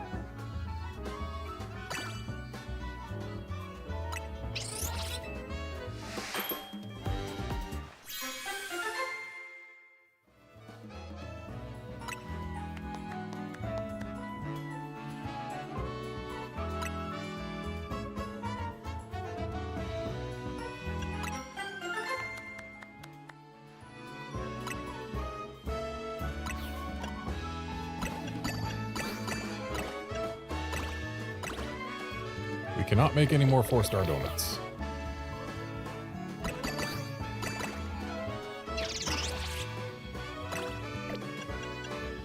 We can almost make another 4-star donut. But we cannot make another 4-star donut.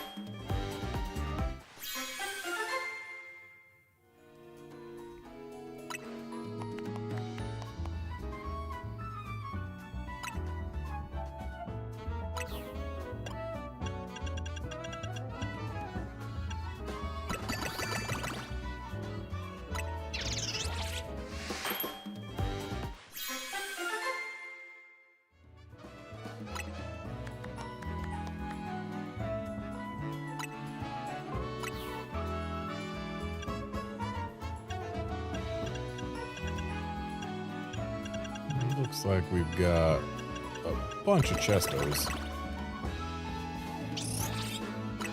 Let's just make a small handful of these Chesto donuts, just to fill things out.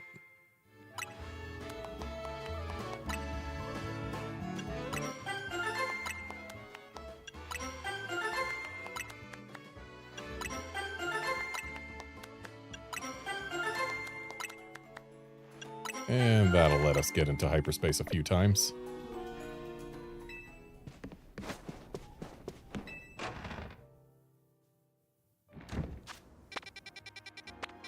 So let's go get some bats.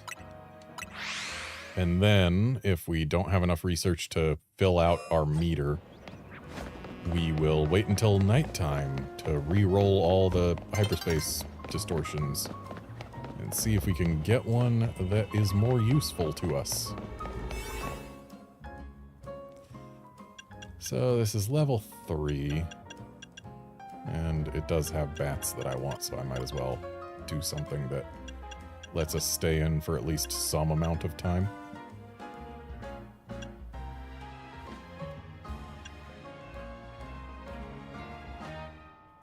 This one looks like it'll be good to use for a Rogue Mega Evo.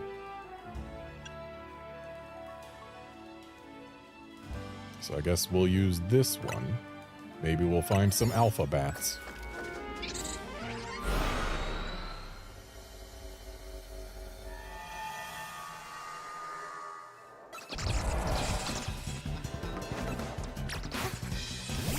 Well, catch Pokemon undetected becomes harder when you're detected immediately upon entry. But we also need to use the catch window, which you can't use when you're undetected. So we had an excuse to use the catch window.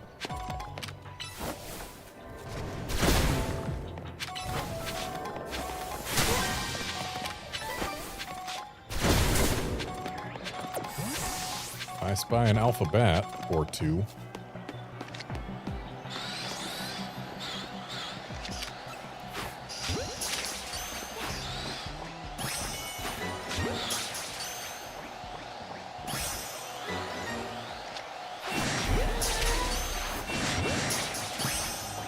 Dang, if they hadn't turned to spot me before the balls hit their faces, we would have just had 2 alphas caught undetected. Because apparently Zubats do not have a very notable catch rate. Other than being notably low, which is fairly standard. Dragonite, what are you doing inside the geometry?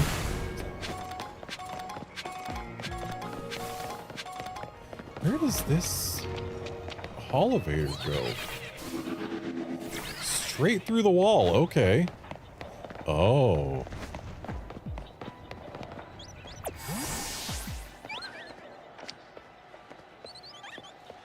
I don't like when it gives us catch undetected in the sewer. Because, like, where am I supposed to hide?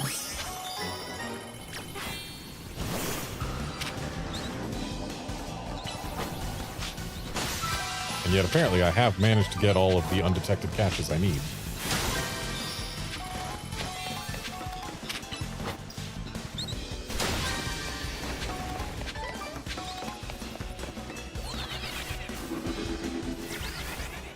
It is actually kind of them to have put this Holovator here just to make sure that we are able to find out that that was an illusory wall without needing to resort to rubbing our face on every wall we come across in these sewers. So that ladder is unusable.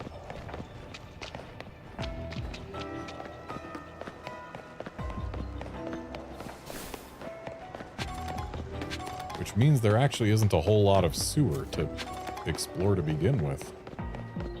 There's the room we came in, this square room in the middle, and then the hidden room.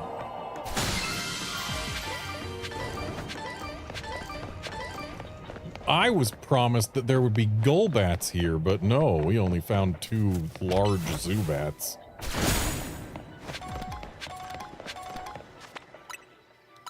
If I fast travel back to the entrance, it won't respawn things. So we are at the mercy of time to get a Golbat.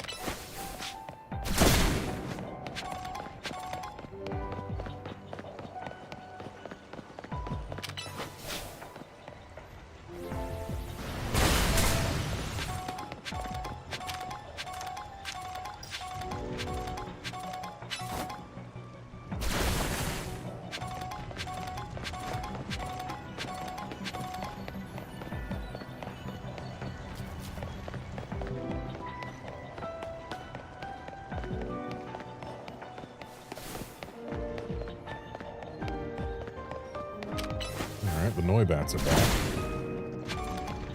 You could even say that they are Noiback. Hey, there's a Golbat. And another Alpha Zubat.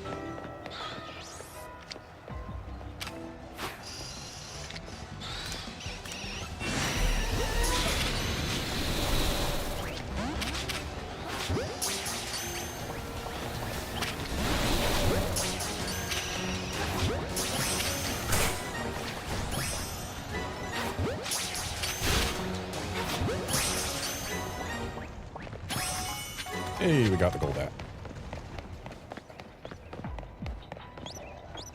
And at this point, I don't think we're really going to be having any chance of getting anything I want out of here, other than Gimme Ghoul coins.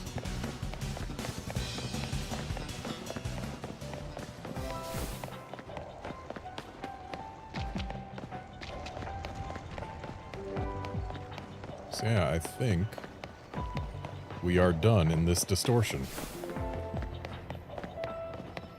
And we are, in fact, still about 6,000 points away from our next research level thing. So we're gonna have to sit around until nighttime to get more options.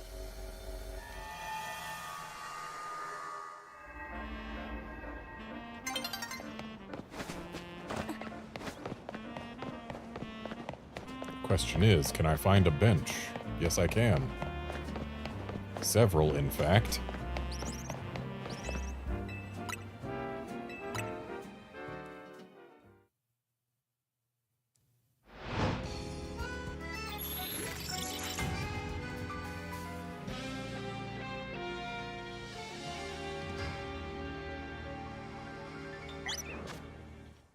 Okay, what do we got now? Pokemon I already got. Fido. Liepard and Purloin. Tinkatuff. Pokemon I already got. Pokemon I already got. Galarian Meowth. I think the Galarian Meowth is worth going for. I don't particularly care for Galarian Meowth myself. But it's the first time we've seen it show up, so it should probably be something that we at least put some effort into going after. Because who knows, maybe it's not all that common to find specifically Galarian Meowth.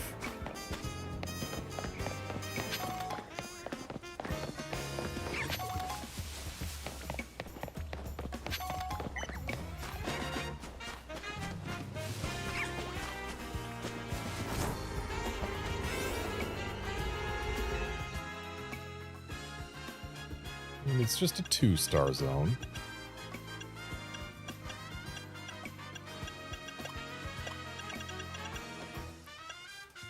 So let's throw in this 1-star alpha power donut. Because if I can get an alpha Galarian Meowth or 2, then that would save me having to care about them anymore.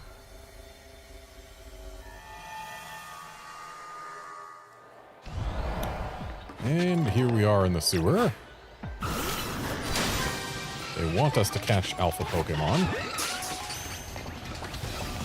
And so they put one immediately in front of us.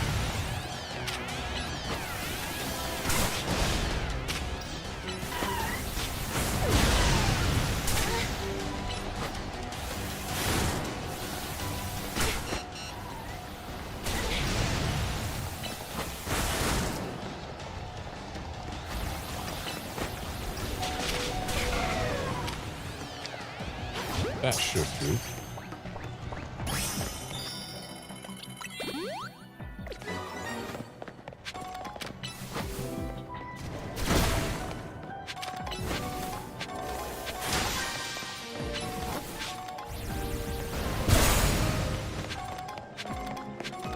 Hey, there's one Alpha Galarian Meowth.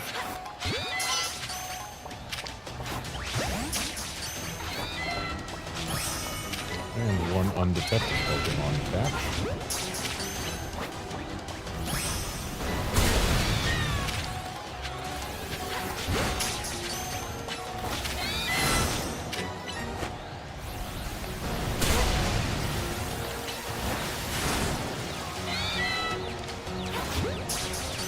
Should be a successful catch right there.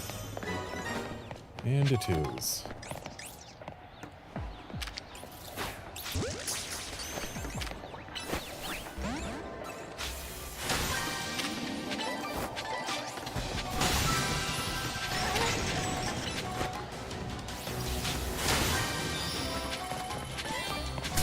So if I can get 2 more Pokemon undetected, that would be nice, but I think we're reliant on those Klefkis or respawns for our undetected catches at this point. And I don't know that there's enough time for respawns.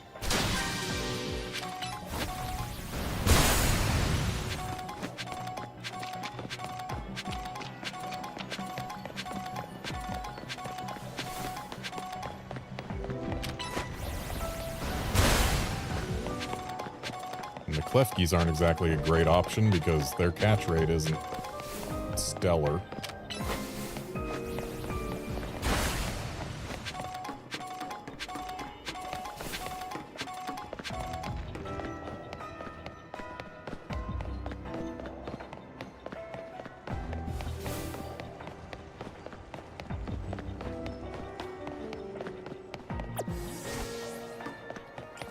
If only this game was kind enough to give us smoke bombs.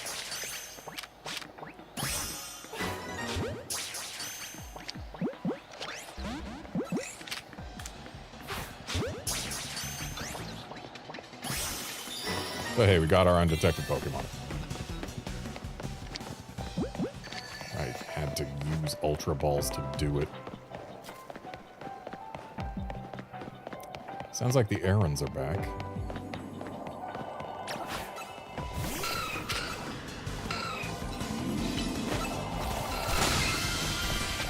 And the errands being back means there is a non-zero chance that the Meowths could be back and have an alpha in time for us to catch one.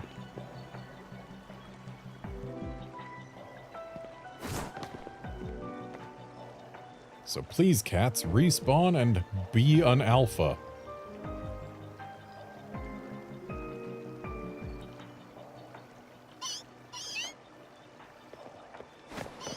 We got 2 cats. There's still going to be 2 more respawns, but I don't know that we'll have time, even if one ends up being an alpha. And no alphas. Maybe we can get far enough away to get 1 more roll. Oof, they're still spawned in.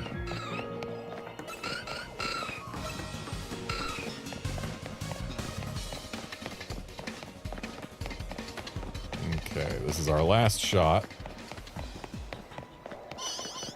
And nope, no alphas.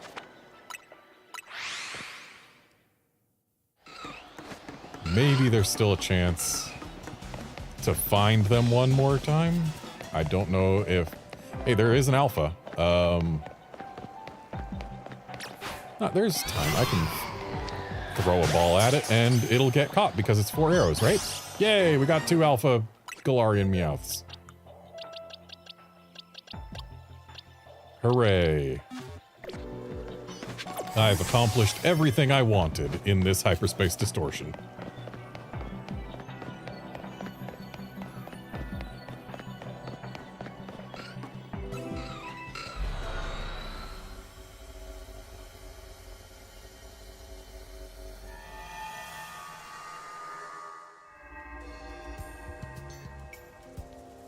I don't remember if there were any other hyperspace distortions that actually interested me.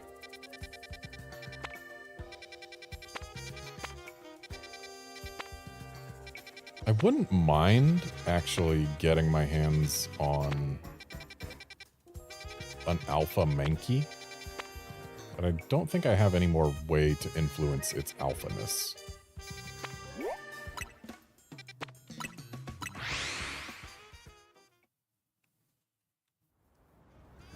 But we can go for the purloins and lipards in this one.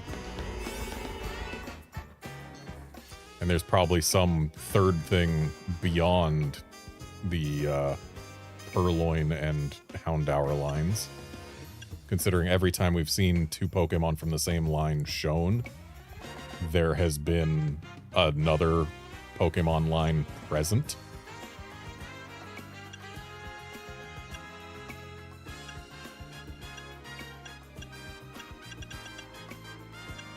And I guess this catching power fire, it's not ideal, but if I really have to catch a Houndour, I guess it'll help.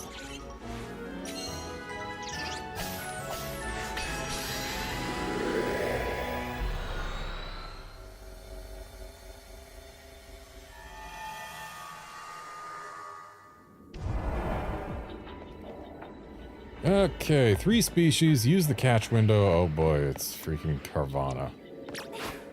And destroy floating Pokeballs.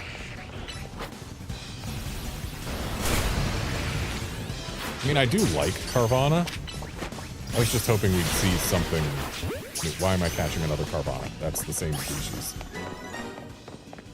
Well, I guess because it's the catch window now, isn't it?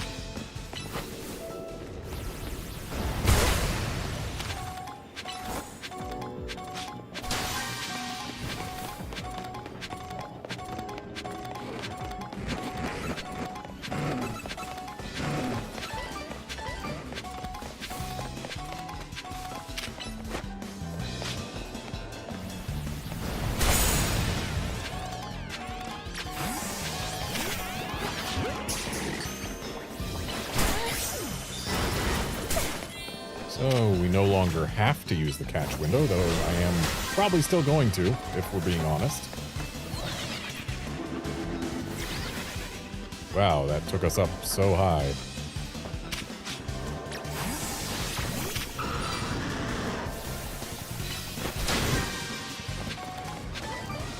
Though we can get to the roof from there, so I guess it's still worth something.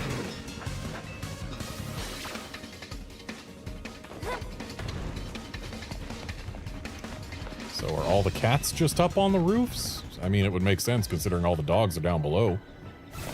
But no, the roofs are full of sharks and piranhas. That's not a safe place for a cat to be.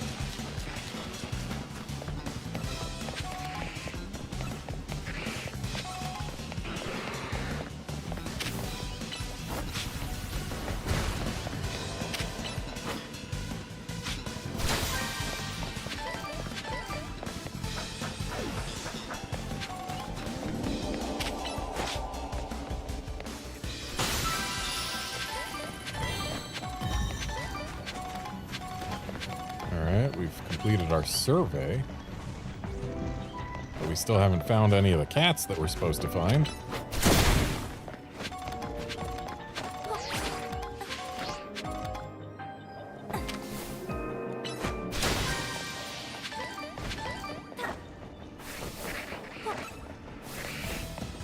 Still need to catch one more species of Pokemon in here.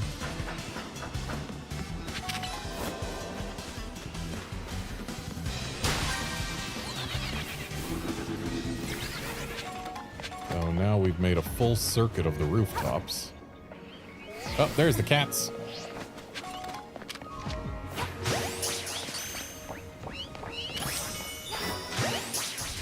Game, you promised me there were lipards here.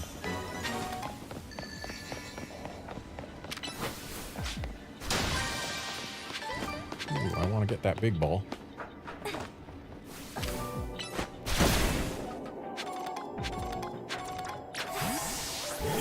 Bringing out Gardevoir because she is better at getting things at a distance if I can get them within my sights early enough, but just zap it, girl. There you go.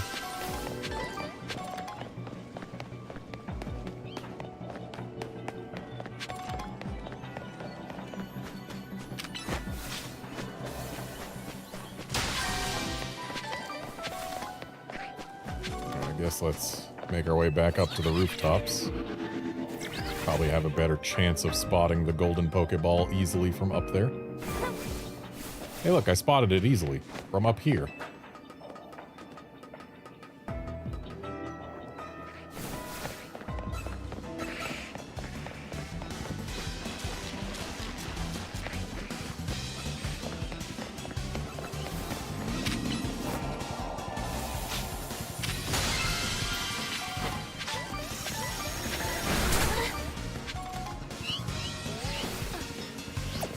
Told there would be Liepard's game.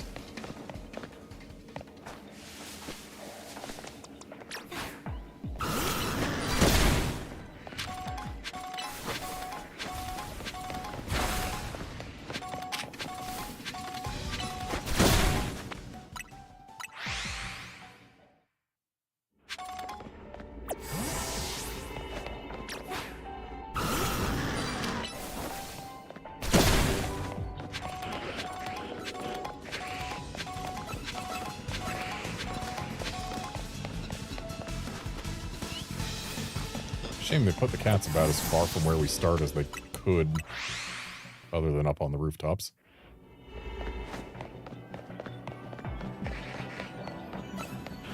Means resetting to try and find a Liepard is not convenient.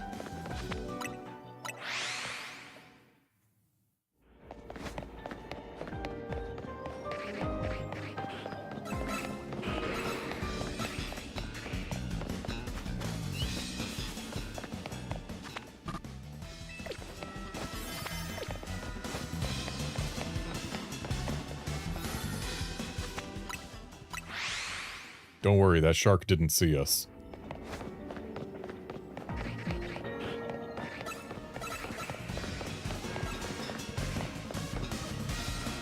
There's a Liepard. 2 even.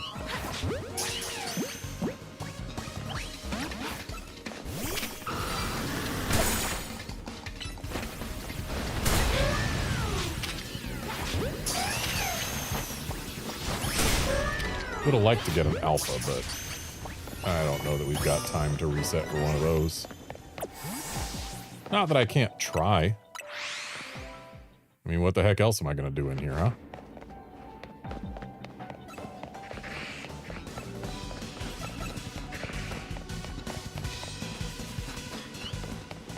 So alphas actually do feel quite a bit rarer in hyperspace than they do outside. Maybe it's only 1% for an alpha in here. Maybe it's less. Maybe you need to get a an alpha power in order to get an alpha.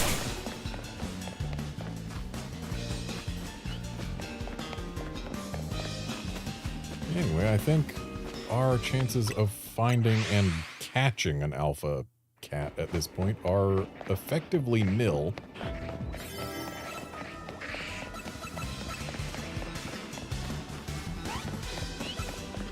Yeah.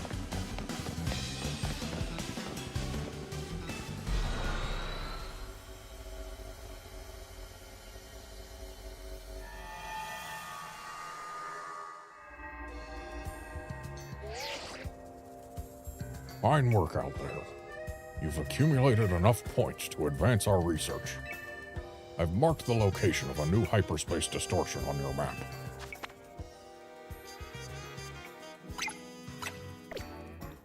Best of luck.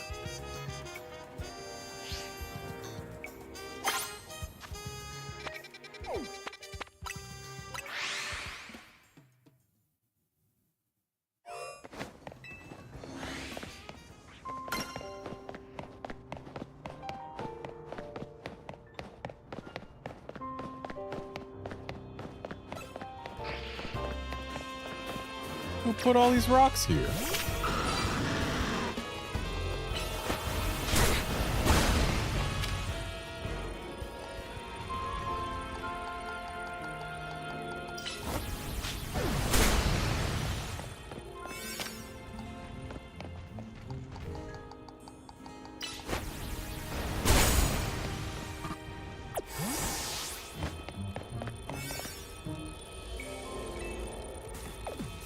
Let's go save this Pokemon from Rogue Mega Evolution.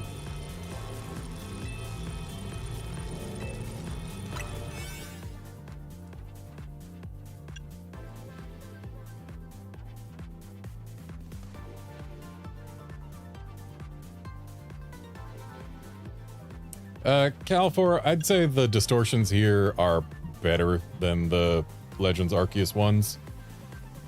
Mainly because A, you don't have to wait a random amount of time between 15 and 45 minutes between each one. And B,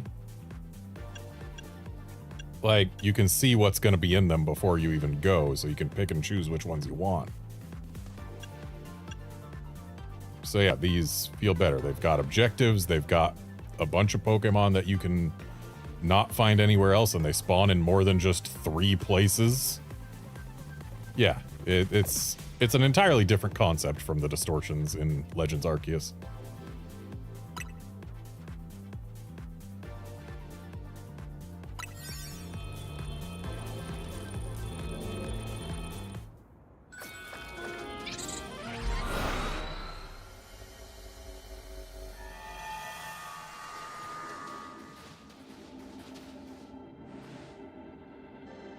Heatran.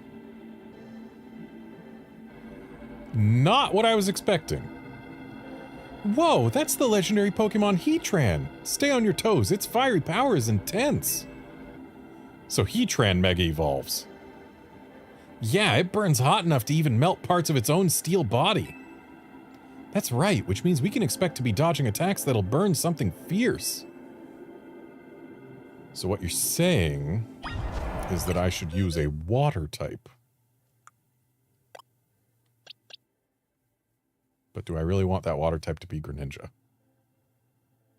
I mean, what else would I use? Something that could recover on its own would be nice, but...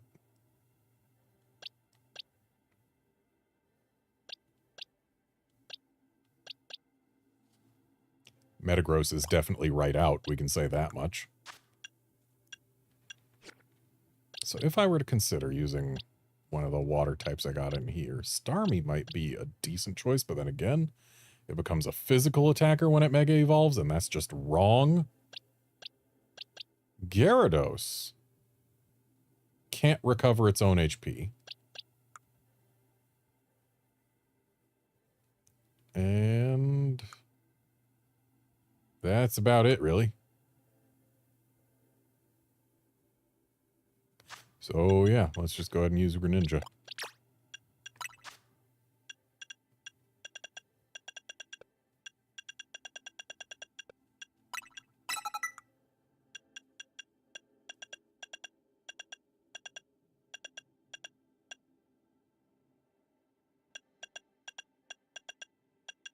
Yeah, that ought to do.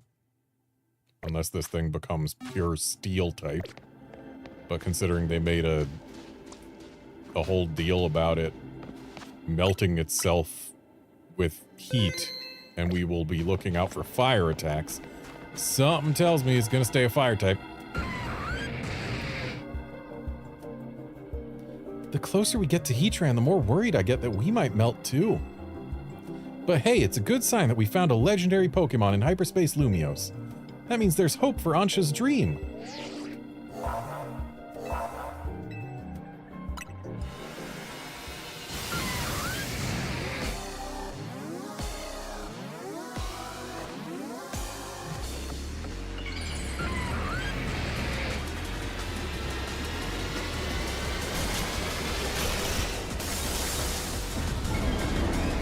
Well then. That looks uncomfortable.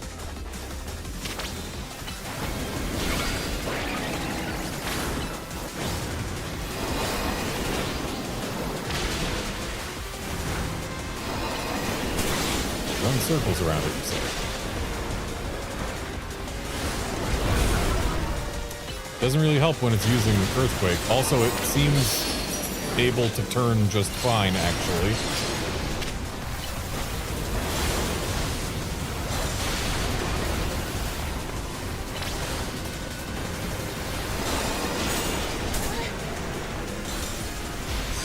Oh, dang it.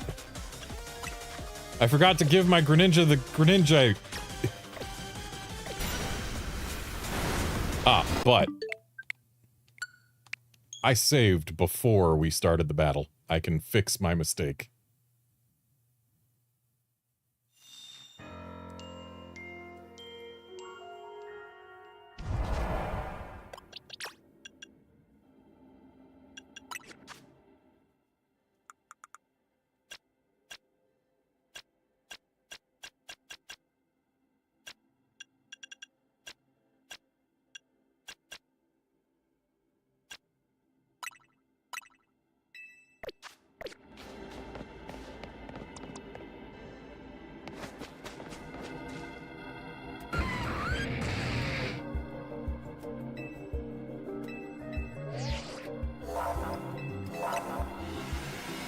Heatran is already a pretty decent Pokemon. I wonder what Mega Heatran is going to be like in the main series.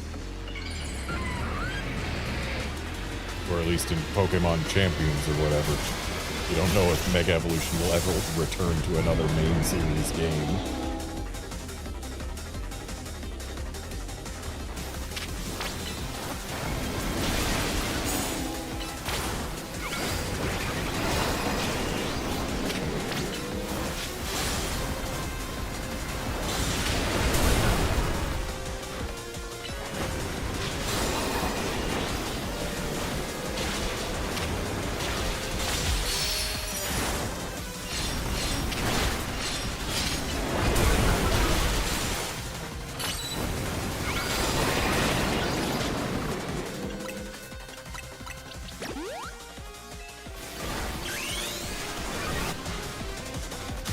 I've never actually used Mega Greninja before. I've heard that Water Shuriken changes to a single hit when it's Mega Evolved. And it sure does.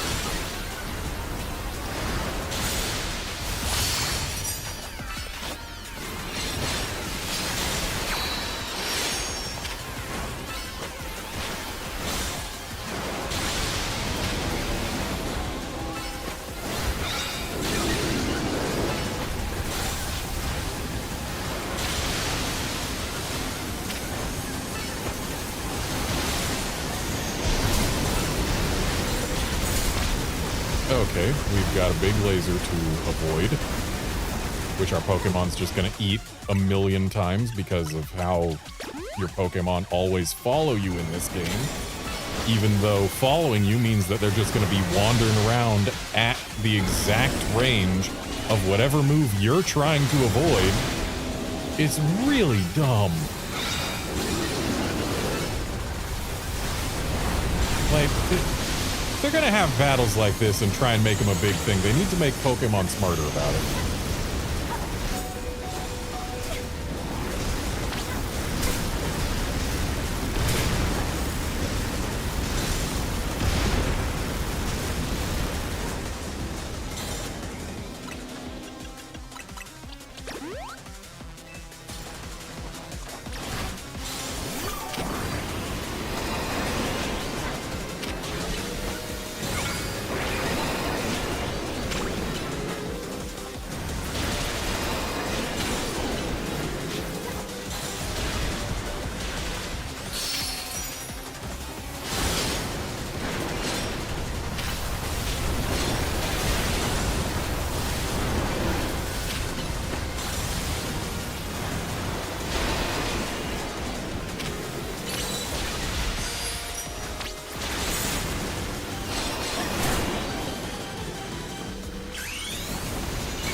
Anyway, that's Mega Heatran down.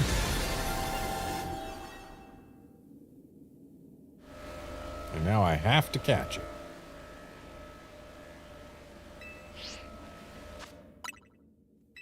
Wow, you're not even allowed to save during this part?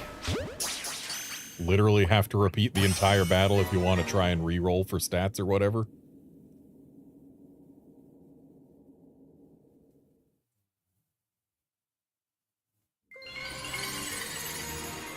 Not that you even could, because the game auto-saves on catches.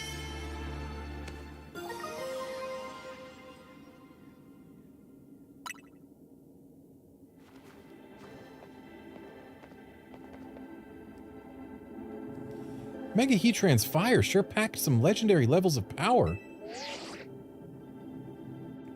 Hello, hello, Lumios's toughest trio. You've proven your mettle once again. I'm buckling down for another late night. This rogue Mega Heatran data won't analyze itself. The three of you should get some rest, though. I've got to admit, I'm more excited about giant Pokeball time than all that sciencey stuff. Same, Karina. I can't wait for more butter. You know what to do, Garnet.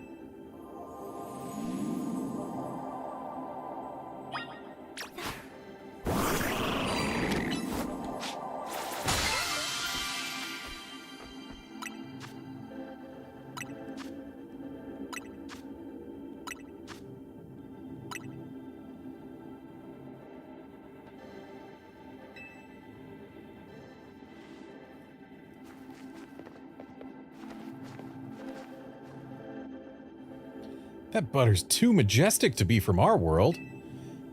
It could only have come from here, so it's only right to call it hyperspace butter. So hyperspace butter is better than supreme butter, huh? Oh, wow, that, I don't know that I would trust that enough to eat it. Come on, Garnet and Urbane, let's go report back.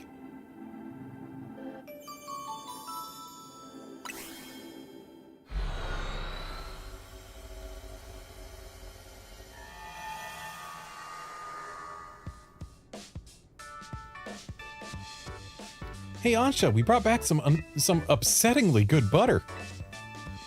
Show her the stuff, Garnet. I mean, it definitely does look upsetting. Goodness, one glance tells me everything. That butter truly is out of this world. The bounty of hyperspace is wonderful. The donuts I can make with it will be worth every drop of your efforts. Is tonight the night, Urbane? Shall we prepare the dinner we've been discussing? Yeah, I'll get things started. Are we gonna have donut curry? Nope, it's still the standard croissant curry. Our dish du jour is a treat, especially for you, Naveen. Oh, is it Canary bread croissant? Oh, nope, suddenly donut. Behold our special donut croissant curry, the culmination of Ansha's dreams and mine. Now it's just making the curry look even more congealed than it already did. It looks wrong.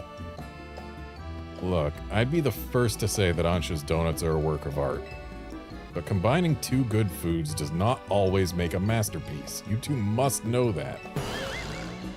I mean, look at it. It's culinary chaos. Never fear. I made these donuts especially to complement Urbane's special croissant curry. And then we only gave one to Naveen specifically. Chef Ansha, you've done it again. Eating can help us build back up the energy we expend battling rogue Pokemon. Seriously, why is Naveen the only one with a donut? Those are not battles I've been a part of. Come on, Naveen, just give it a try. You can always start with a bite of donut, then work in the curry after. Fine, it wouldn't be right to let Ansha's efforts go to waste.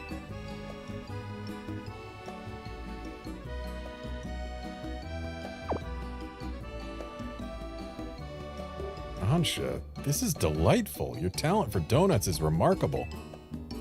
Why, thank you. I'm no stranger to making curry donuts. Now to try the donut together with the curry.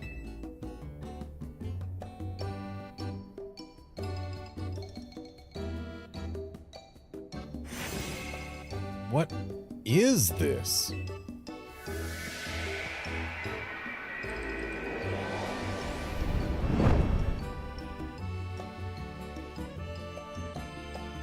Words fail me. It's delicious and yet so much more. An entire universe of flavor. As much as I hesitate to praise Urbane's cooking, I must. Has Diantha ever gotten anyone to try one of your donuts, Ansha? My dear Mama? Only from my very first batch. I'm sure it wasn't very good. I doubt that, but I guarantee she'd be over the moon if she tried one of these. How can you guarantee that? Naveen's the only one who's at it. Perhaps. Come on, Ansha, let's eat up and get back in the kitchen. We gotta perfect our curry donut recipe so your mom can try them. At this hour, go to bed.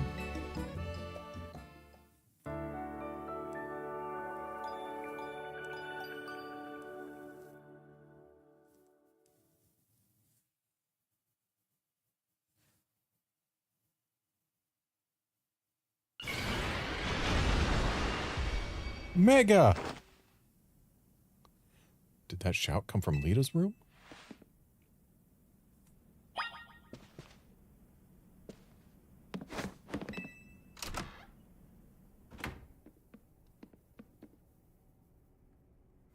That was Lita, right? I think so. Why is she shouting in the middle of the night? We better check on her.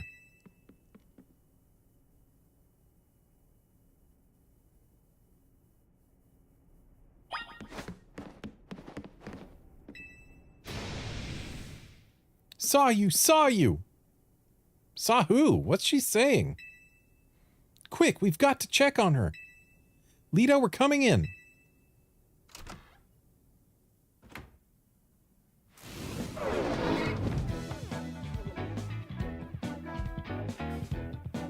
Saw you! Saw you! Don't Mega Evolve!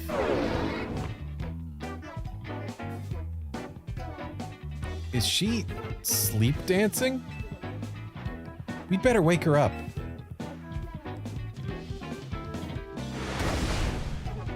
Mega wake up!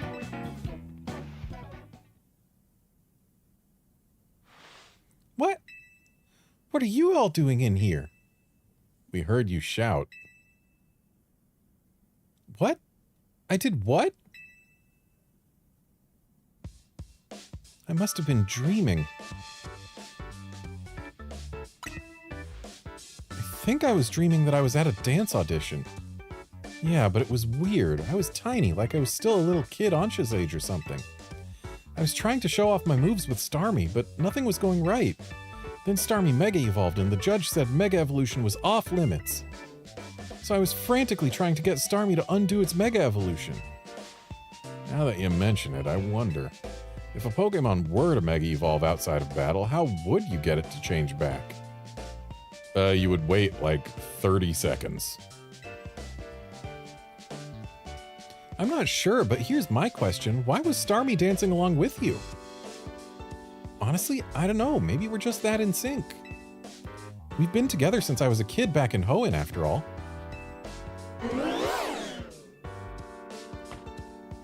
Dreams work in mysterious ways, huh? By the way, did you dream about someone you knew? You kept saying, saw you, saw you. Oh gosh, I'd totally forgotten about this, but back when I was a kid, and Starmie was still just a Staryu, I could never pronounce its name right. It always ended up sounding like saw you. Guess I kind of reverted or something? Ah, that makes sense. Kind of. That's a shiny binnacle, isn't it? Or no, because the body isn't the shiny colors, but the fingers are green. Well, it's cool you're such a dedicated dancer that you can literally do it in your sleep, but try to keep the noise down, okay? Hang on, I need to check. Does Shiny Binacle actually change the color of its body, or only the fingers? Yeah, the body turns pinkish, and the hands turn green. So the fingers are the colors of a shiny Binacle's fingers.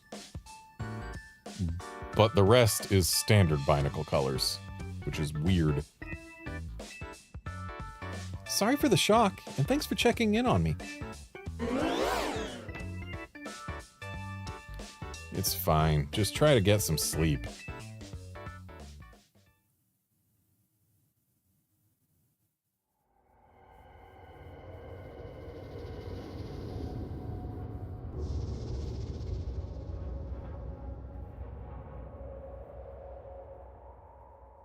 Stay away.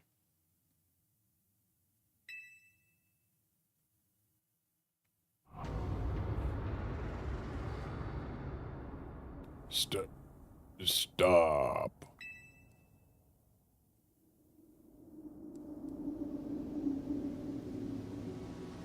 Oh, hey, we've got a background now.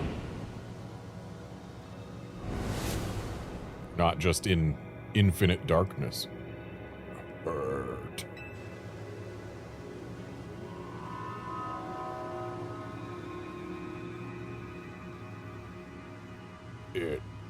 It hurts.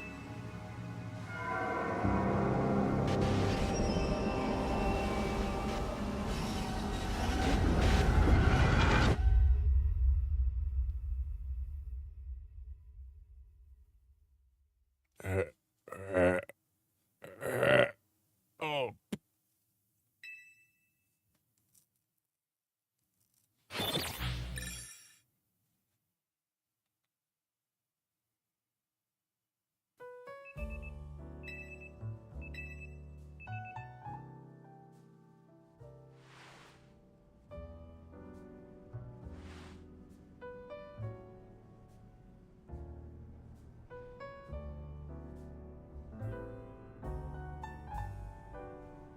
I had an unsettling dream.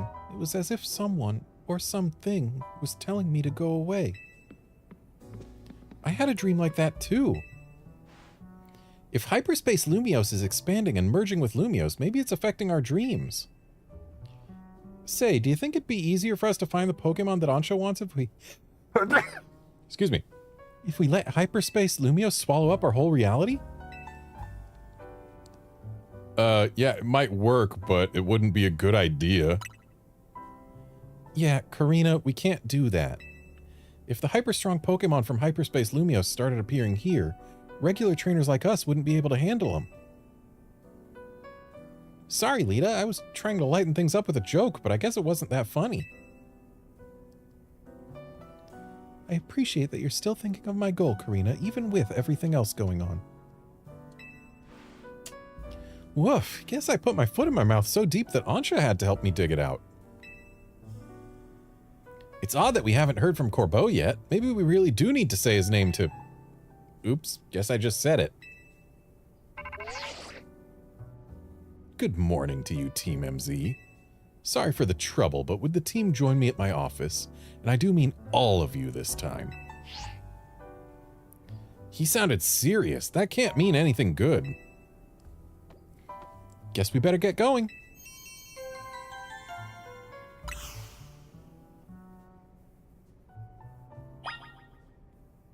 And the donut shop is closed for now. So yeah, we gotta get over there so that it can reopen.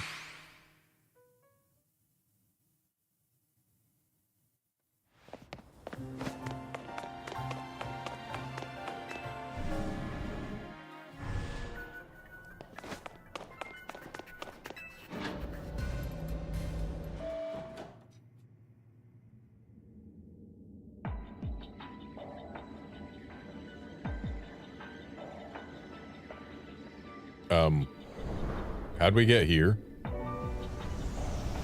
Wait, where are we? It's certainly not Corbeau's office. Much as I'd love to be wrong, I think we're in hyperspace Lumiose.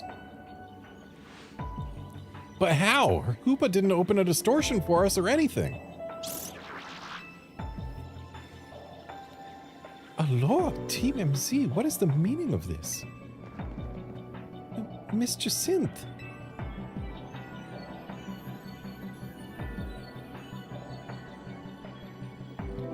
Corbeau did warn us that Hyperspace Lumios could start merging with the real Lumios. That hypothetical is looking more and more like our reality now. No way, we can't let that happen. Especially not after you've worked so hard to prevent it. Easy now, let's all keep a cool head. Emma, what's your read on the situation? Let's start with the facts. Normally, you all enter Hyperspace Lumios using Hoopa's powers. But this time you found yourselves here without warning, right?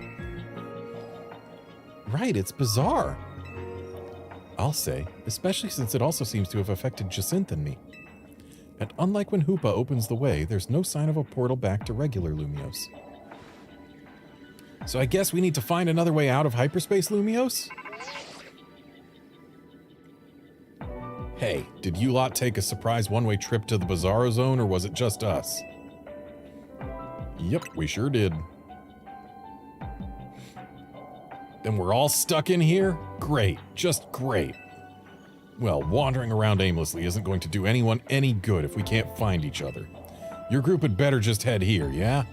We're in a place that's surrounded by walls, so look for somewhere like that. Surely they're the ones who should come and find us, no? Hopefully once we meet up with Corbeau, we'll be able to find a solution.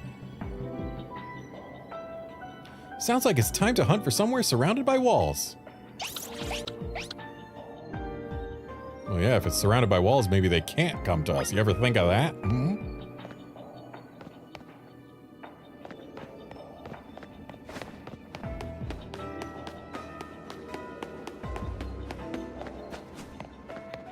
Hey, look, inside here is surrounded by walls. I think your Bane already had that idea, though.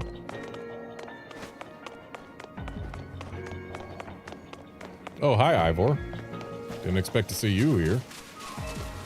Could it be a training ground where I can break anything I want without being reprimanded? How long I've waited for such a place. I could even break that fountain right there.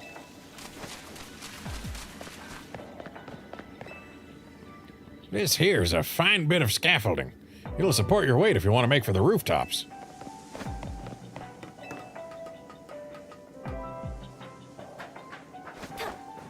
It really doesn't feel like it should.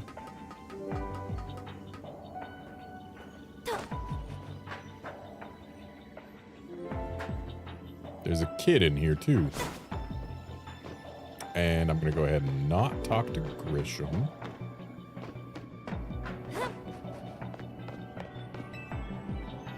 I saw some scary-looking grown-ups over there. We've got Dedenne guards.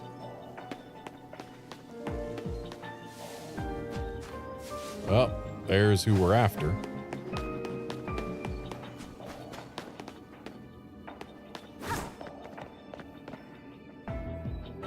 Oh. I kind of want to go talk to a bunch of the people who are here. If I knew that this place was safe, I'd love to do some research into the relationship between Pokemon and Hyperspace Lumios, but I do value my own life. No comment about how you were sucked in here?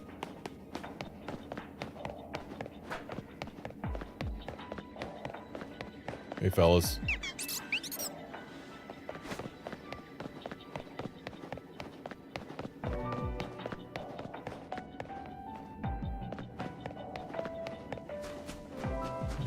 That'll serve as another means of getting up.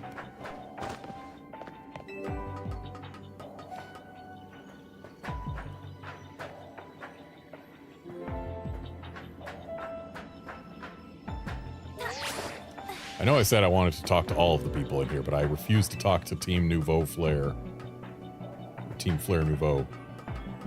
If I have my say in the matter. Ugh. Now those two are two I would like to talk to. I have no idea where this place is, but it's given me a real creepy kind of deja vu. We're in a place that can't be found. Well then, Was hoping they would give us some slightly more interesting dialogue, but I guess not.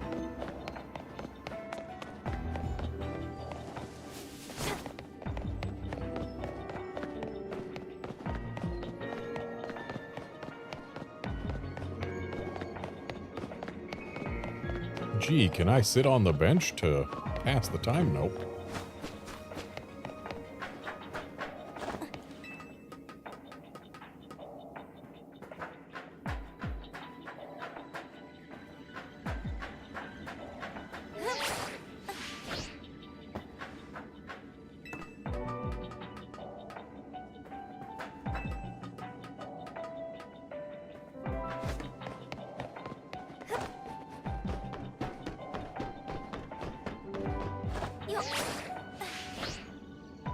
Not quite.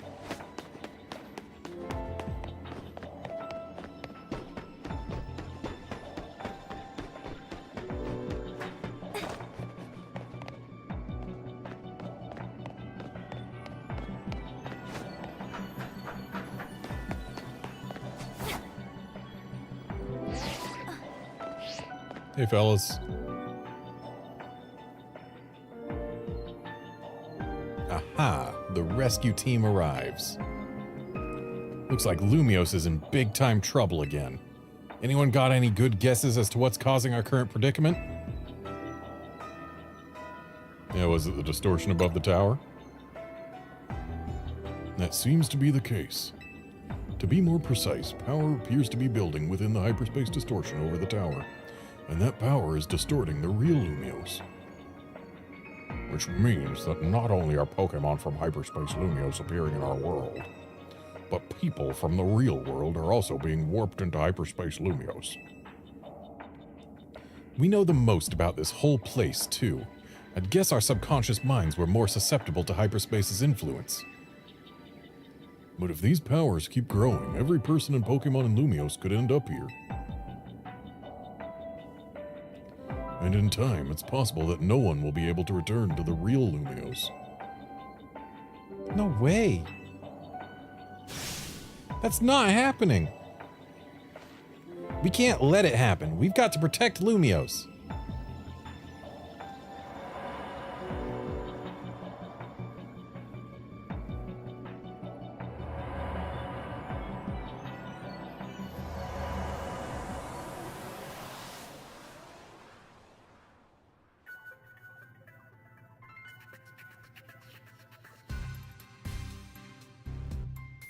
Huh. Looks like we're back. What are you doing on your desk?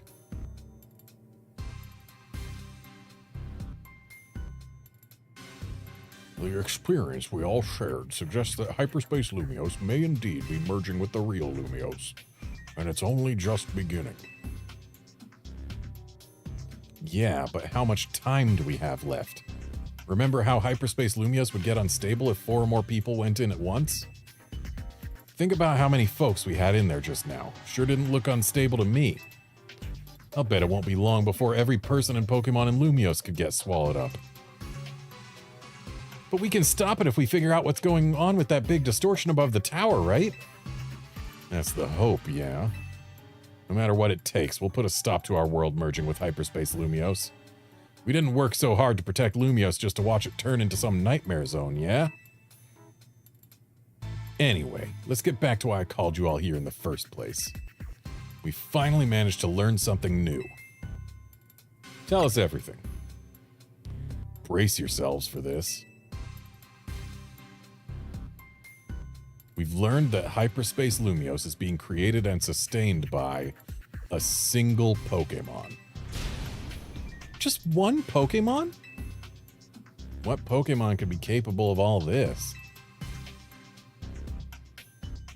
Well, this Pokemon spent a long time exposed to the unbridled mega power from when the tower went on its rampage. That explains why the distortion above the tower is too intense for us to get a read on it. Yep, that sure is the exact same as it's always been. Thanks for opening my map to show me again. So all that mega power is causing the Pokemon to generate this strange other world. It sounds like this Pokemon might go rogue. We've got to save it and catch it. Excuse me?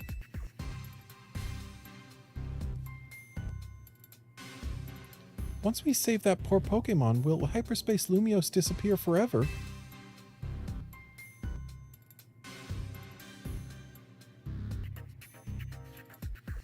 If it disappears, and it takes with it my dream of catching the fine legendary Pokemon I'm after, I'll understand. My dream isn't worth the suffering of everyone here in Lumiose. That's very thoughtful of you, kid. I'm touched.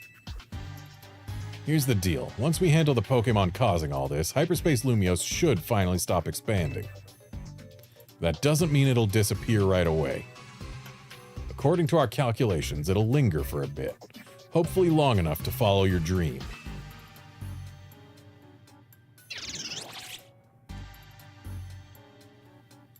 Thanks, Corbeau, and Ansha too, for being so understanding. But there's still a problem. How are we supposed to get to that huge distortion above the tower? Even with Hoopa's help, it seems beyond us. If only I were capable of making even better donuts for you all. I don't think this one's your responsibility, Ansha. Your donuts have been nothing but great. I wonder if there's some other way to power up our donuts. Something we haven't tried yet. Any ideas, Garnet? Yeah, let's Mega Evolve our donuts. Huh? What are you talking about, Garnet? I get it, and I think you've got it. We'll feed Hoopa a donut that we infuse with the power of Mega Evolution. Huh. Hoopa may not be able to Mega Evolve, but I bet a donut like that would bring out some really wild power anyway. I rather like the idea of a Mega Donut. Got a nice ring to it. If we combine the power of all our wonderful Mega Evolution users, I think this ought to work. Right. We'll need more than Team MZ. It's time to bring our ragtag crisis team back together. And a plan like this needs a name. We'll call it...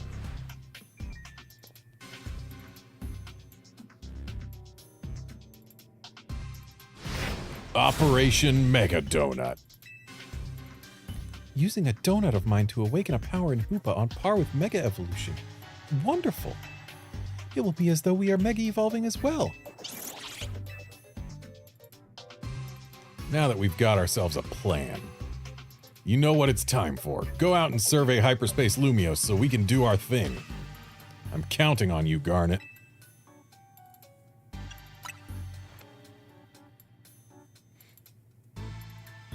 You're a real character, you know that?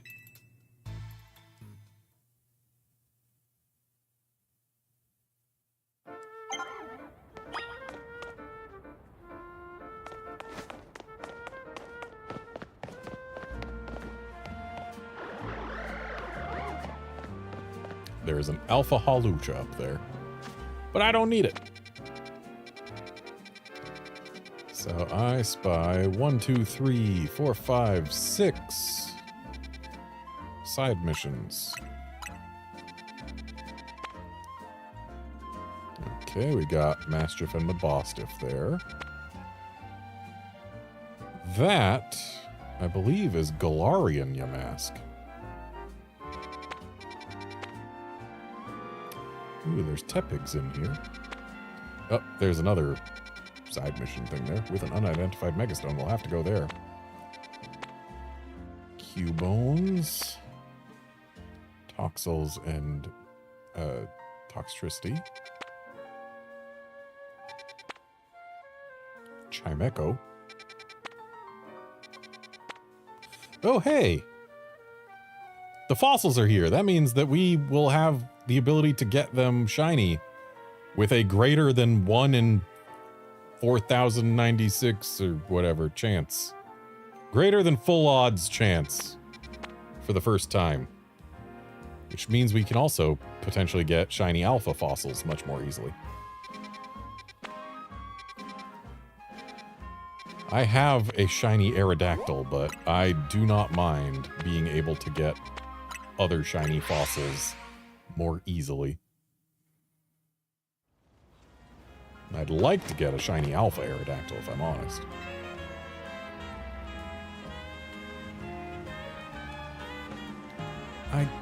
I need your help. I have a date with a lady who likes Purloin, but...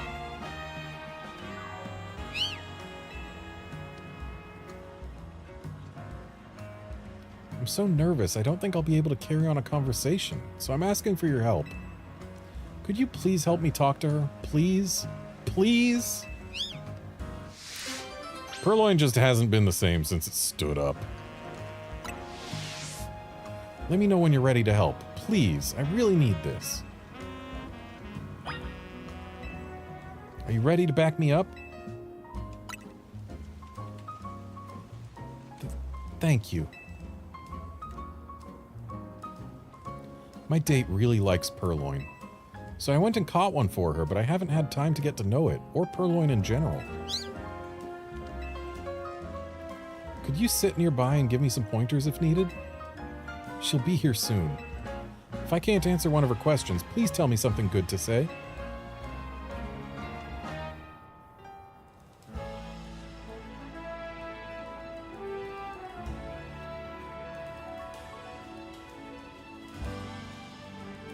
All you need in life are Purloin, nice cafes, and stimulating conversation. I'm sure you know what kind of Pokemon Purloin is. I want to say it's devious. I'm just consulting my memory banks and absolutely nothing else.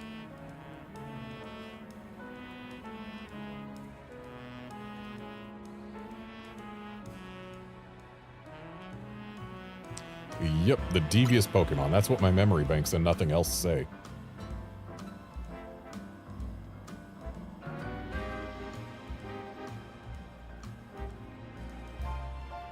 Exactly. Devious describes Purloin perfectly, doesn't it? Do you know why Purloin steals people's things?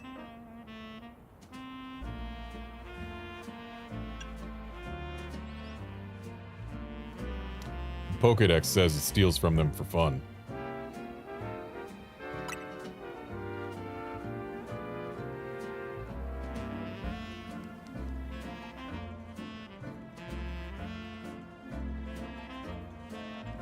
That's right. With Purloin, every day is a thrill. You must know the move that Purloin surprisingly can't learn on its own, right?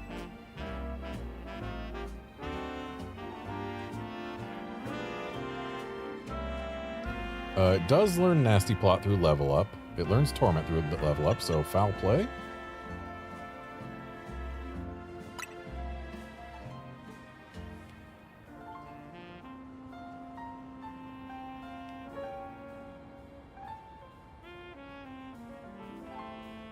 Yep, you'd think Purloin would be able to learn that move, but it can't. Funny, isn't it?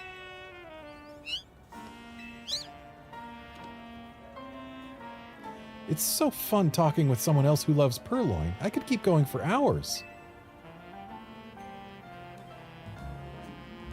Well, Felody, it seems like Purloin enjoys your company.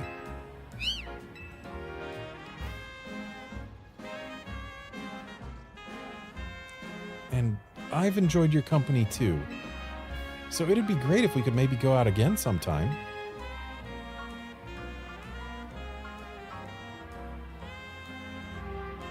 Sure thing. I'd love to chat about Purloin again. Alright, bud, you better learn up on it before then. Thank you. I'll be right back.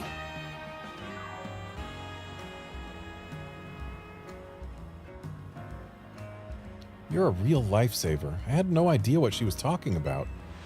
Thanks to you, I'll be meeting up with her again. I'm forever grateful.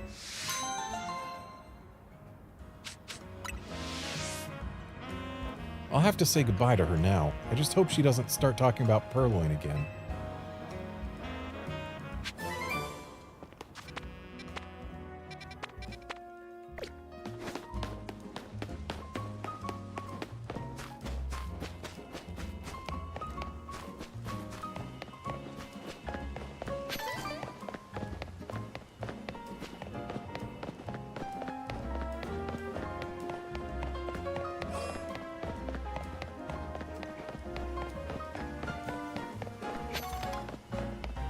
let's get our hands on another Mega Stone.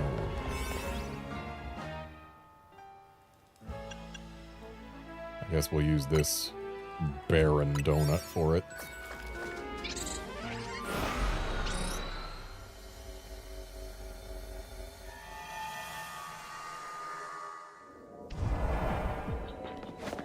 Alright, what do we got this time? Golurk. Nifty.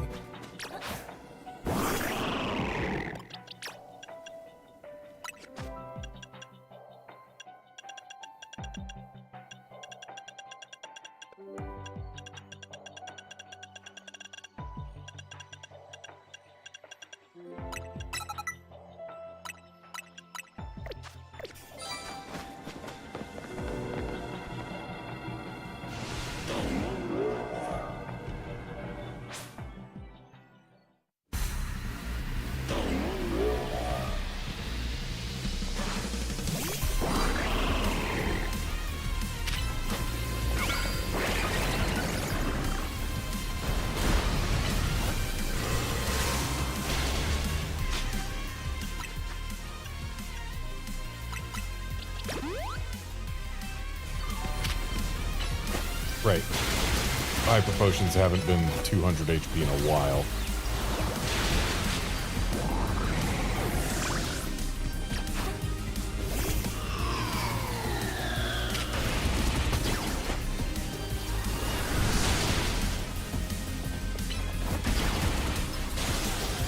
Please keep using Dynamic Punch.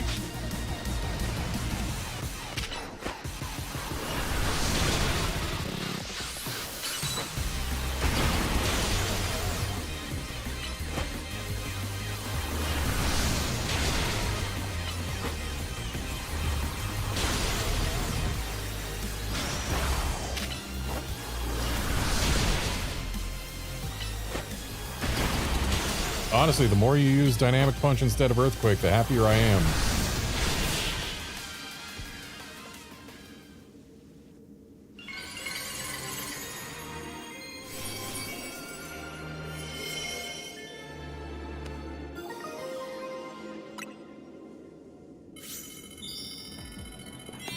I do like Golurk quite a bit.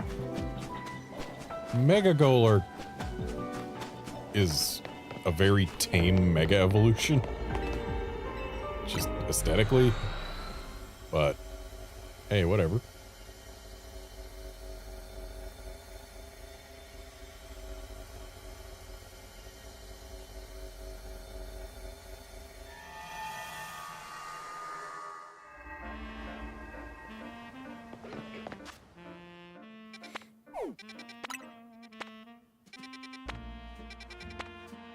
I have already looked at all these.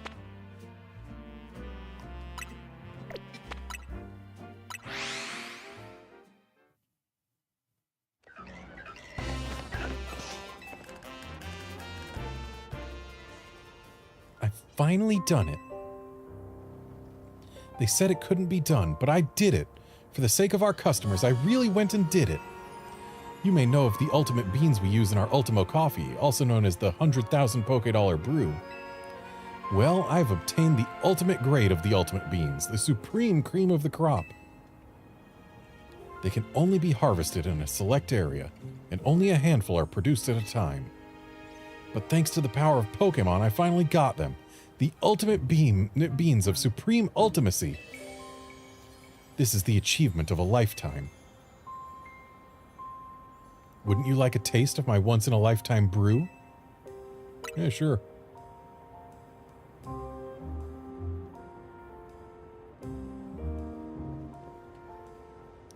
Then prepare to pay the price. It'll cost you 1 million Poké.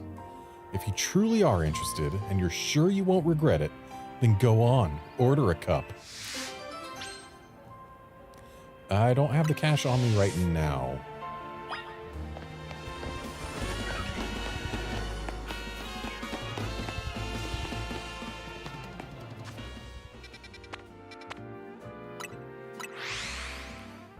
And I don't think I can get the cash by selling things, but I'll certainly give it a shot.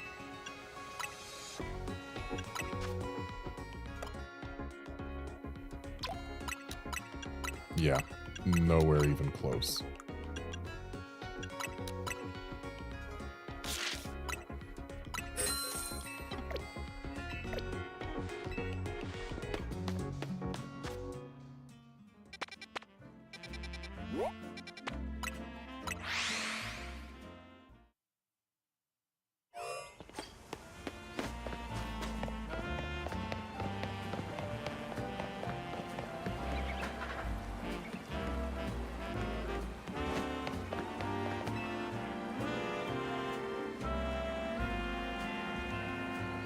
What am I going to do? I only looked away for a moment.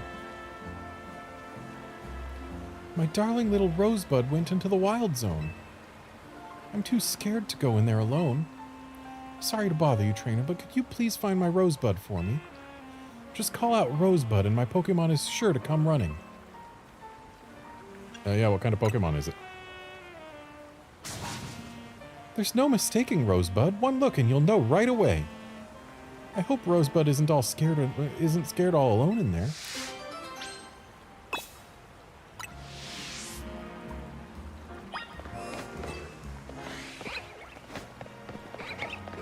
My guess is Rosebud is not going to be a Roselia or anything of the sort. Oh. Or is it?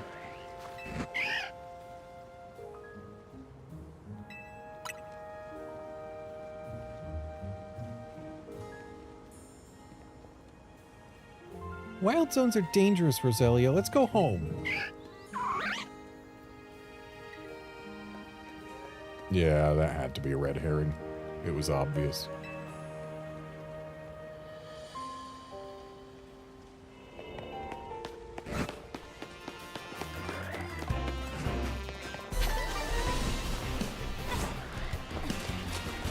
Are you Rosebud?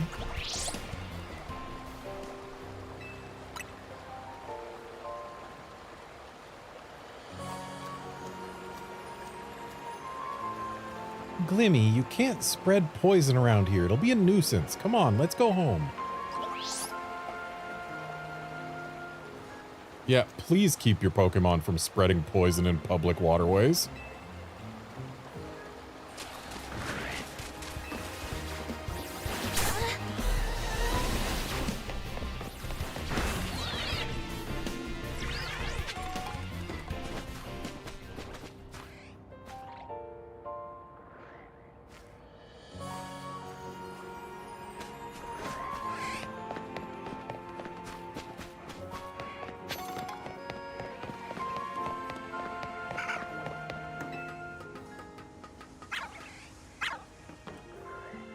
Is that Rosebud?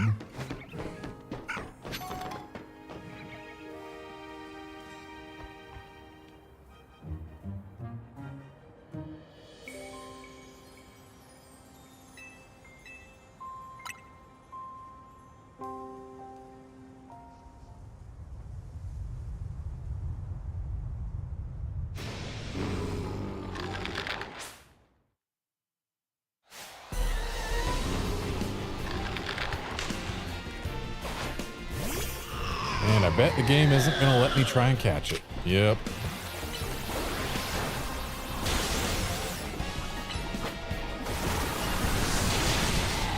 So I'll just be sitting here making its rage fists stronger.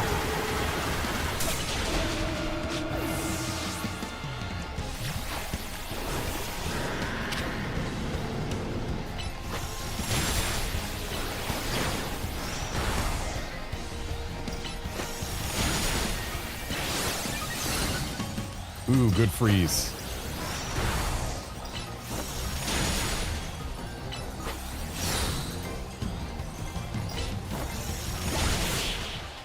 I don't know if I would have been able to take all the rage fists if I didn't get that freeze.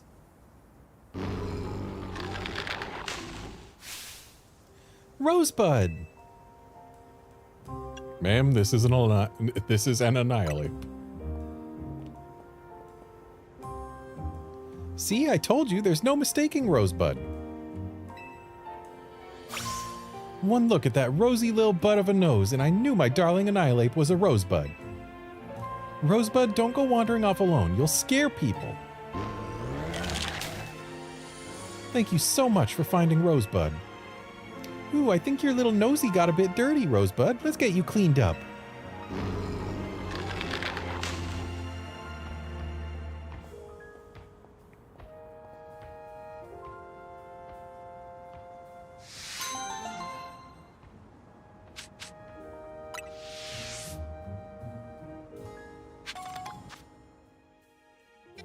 Well then.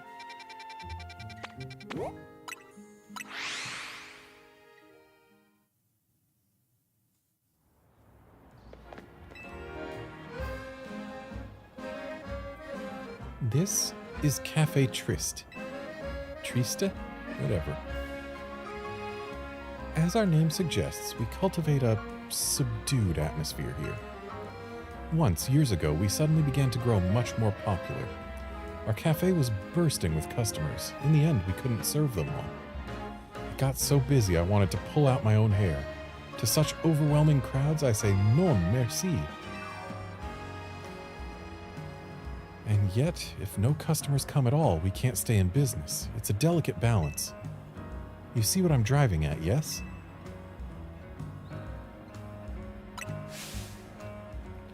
To attract enough customers to keep us afloat, yet not so many that we drown, we need to offer dishes that are just tempting enough.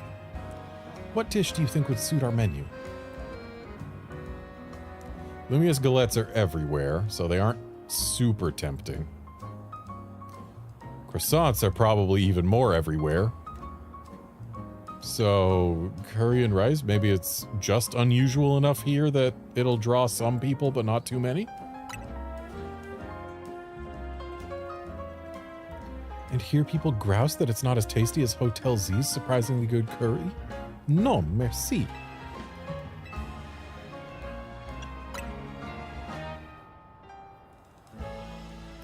We'd forever be in the shadow of Nouveau Café's croissanterie. Non, merci.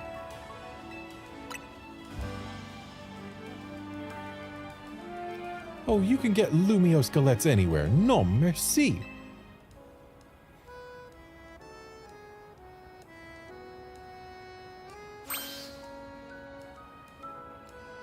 Perhaps sushi is the answer. It's pleasantly light, not too filling, but it would clash horribly with coffee, perfect for attracting only a modest crowd of true enthusiasts. Quite the ingenious solution, if I do say so myself. But I've never even attempted making sushi. And a research trip to Sushi High Roller would break my meal budget. Non, merci. This time you see what I'm driving at, don't you? You want a Tatsugiri? No, I suppose you don't. I'm asking you to show me Tatsugiri. I want to see this Pokemon in all three of its fishy forms. So I did see what you were driving at this time. But I don't have even a single Tatsugiri, so I can't help right now. And I only see 2 more side missions.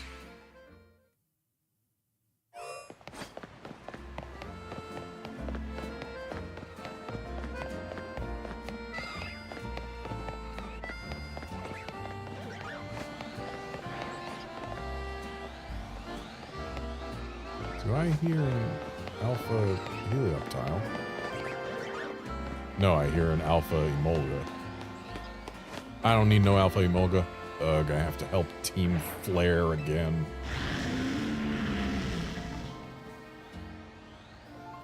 My Pokemon Palisand is solid as anything. If you can defeat my Palisand in 30 seconds or less, then I'll admit you've got the goods.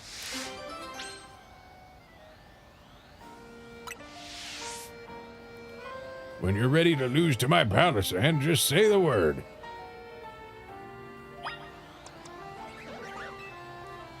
Think you can defeat my pal Palisand in 30 seconds or less? You're about to get stuck between the clock and a hard place. What will be the result?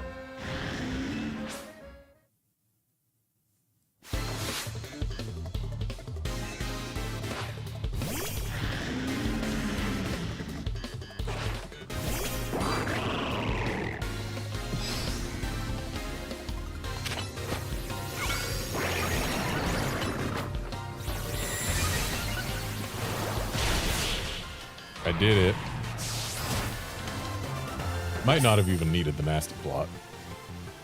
So you grasped how to topple the solid wall of my palisade with the right moves.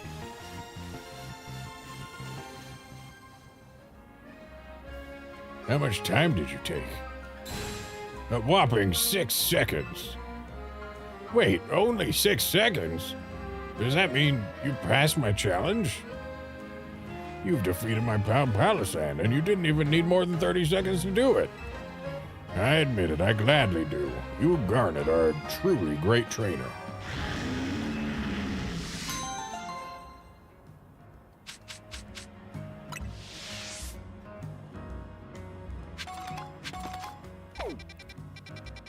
Alright, let's go grab this last side mission that is currently available.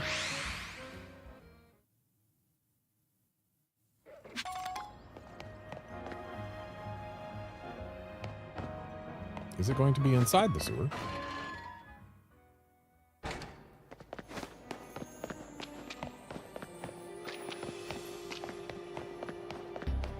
It sure is.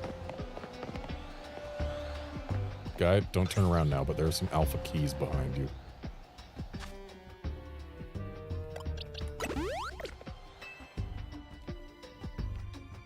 This must be my lucky day. You're just the kind of trainer I was looking for.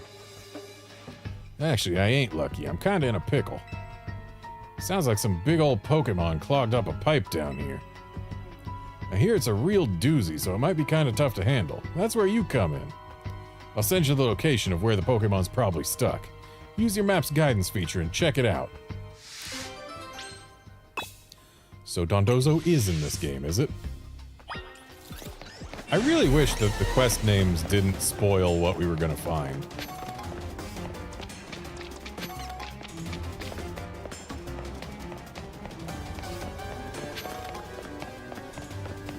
That's the second time they've spoiled something that I can remember off the top of my head.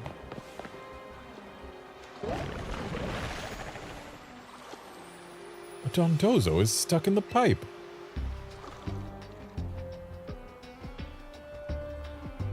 Might be able to free it by having my Pokemon use a move on it.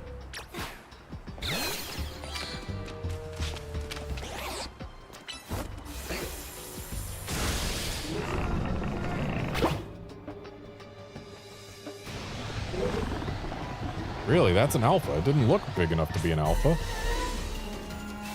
Looked like regular Dondozo size.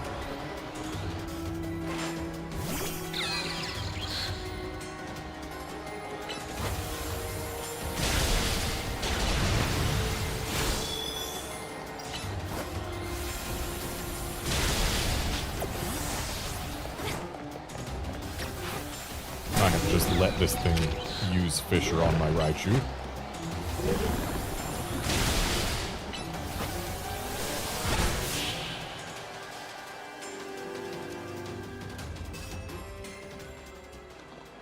My phone stopped picking up the stuck Pokemon, so I came to see what's up. What is this thing?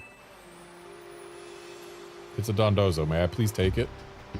A Dondozo, huh? They weren't lying when they said it was a doozy.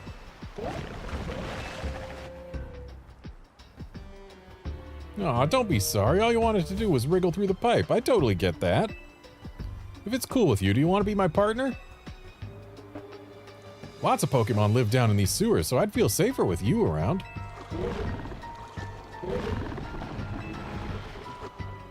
Looks like it's settled.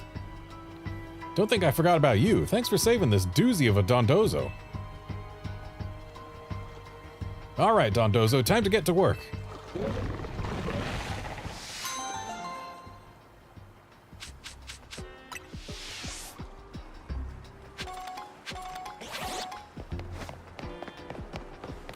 So Dondozo is an interesting Pokemon name-wise. Because its English name is actually from Japanese. It's... My assumption is it's Don, which is the sound effect, or the onomatopoeia for, you know, putting down something heavy, or like, say, a plate of sushi. And Dozo, which is Japanese word for like, hey, go ahead. Enjoy, etc. So like a sushi chef, when they give you sushi, they'll put the plate down and say dozo. So, you know, go ahead and eat. Here it is. But its Japanese name is not Dondozo. It's like, if memory serves, it's like Heirasha, which is short for Heirashai, which is like, hey, welcome in. It's something that you often hear if you go into a sushi restaurant in Japan. It's just interesting that they've got a completely different name in Japanese and English, despite it being Japanese names for both of them.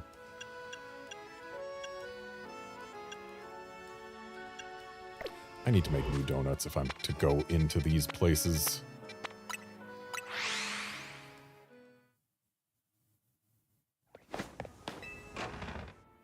Also, if I'm honest, I kind of want to re-roll all the places anyway.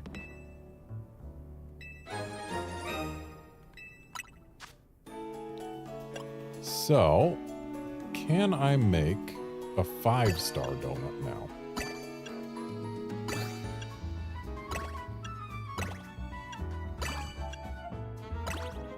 Not quite. Not with what we've got access to, at least.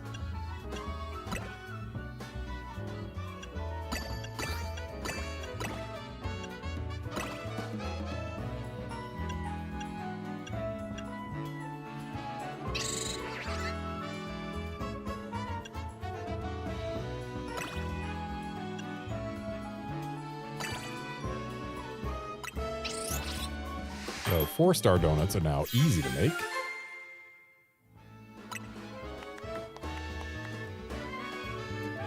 I do like Alpha Power 1. I would like Alpha Power 2 better, I'm sure.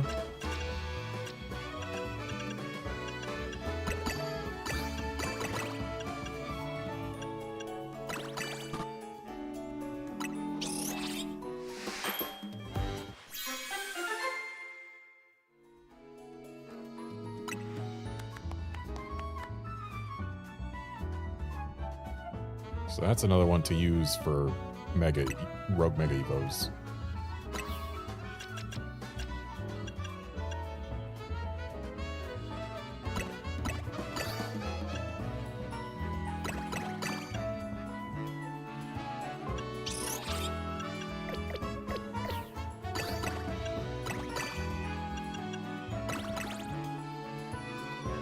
Wow, this only makes a 2-star, huh?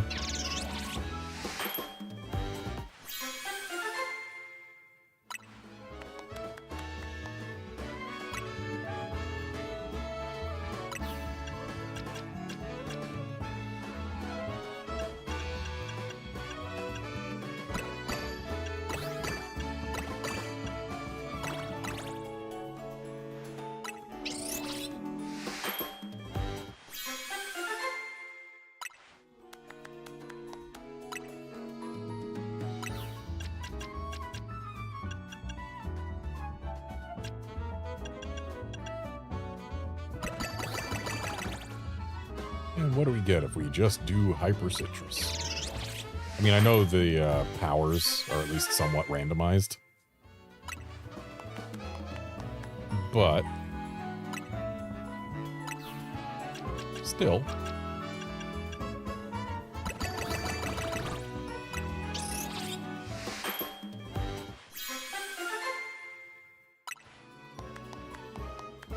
And that ought to be enough donuts for now.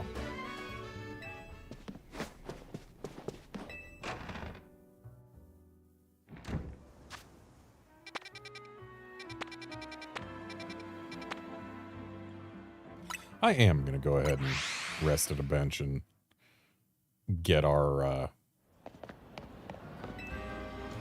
distortions cycled.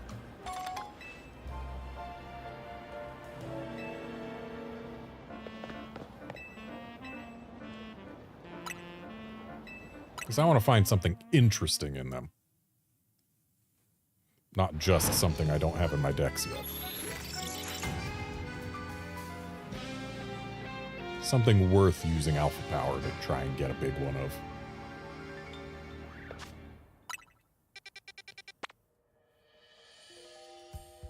Don't we already have Staravia? maybe I failed to catch all the Staravias we saw. There's Morpeko, Jigglypuff, and Igglybuff. Mastiff. Nothing new there. There's a Seviper. I do need one of those. Dondozo and Cyclizar. Alright, so there's 2 of these that I am willing to investigate. Let's go get a Seviper so that we can do that one mission.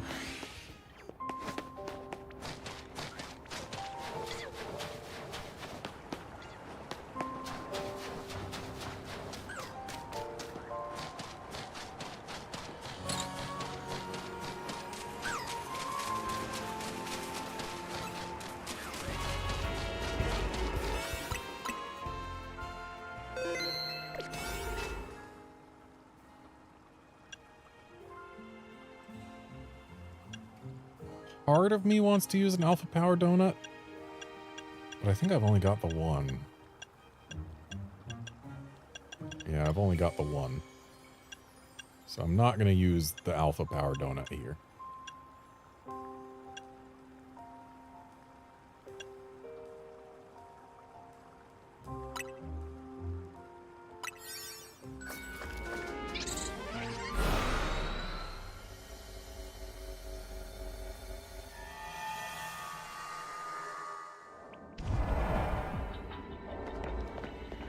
Okay, catch a grass-type Pokemon. Done.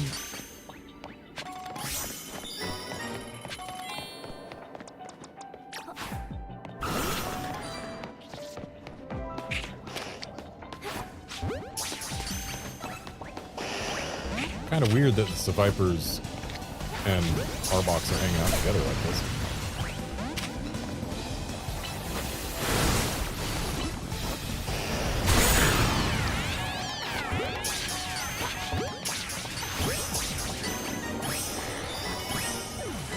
Alright, we got the Sevipers. Now we can guarantee that we will be able to do the mission and not lose any Sevipers that we may have. Or not lose access to all of our Sevipers. We will still have a Seviper even if he requests to keep it or whatever. Is what I'm trying to get at here. Admittedly, I would still like an Alpha Seviper. Just because then I would be done Seviping.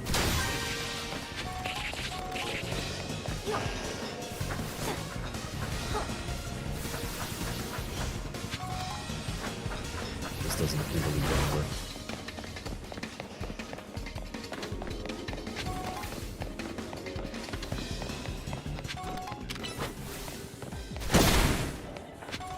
Ooh, I think this might be far enough away.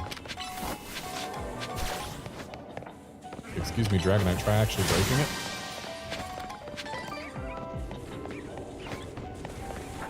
Oh no, this goes the wrong direction. Not useful.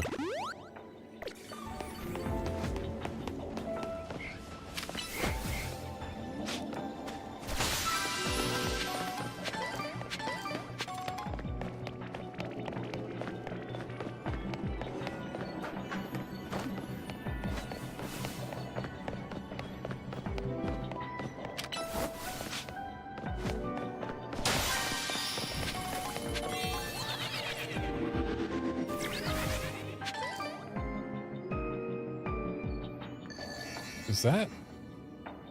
No.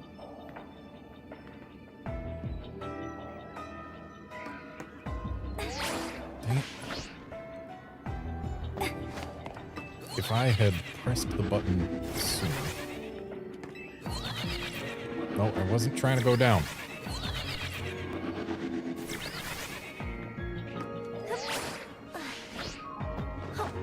Can take that nice little shortcut up onto this roof. And apparently they don't want me getting up onto that roof. So where is my golden ball hiding? It ain't up here.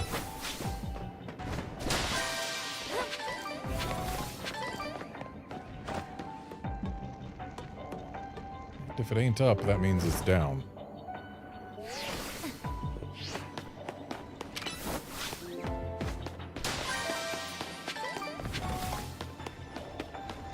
I should not have dropped down over here, though, because this does not seem able to get to anywhere else, really. Hey, there's our golden ball.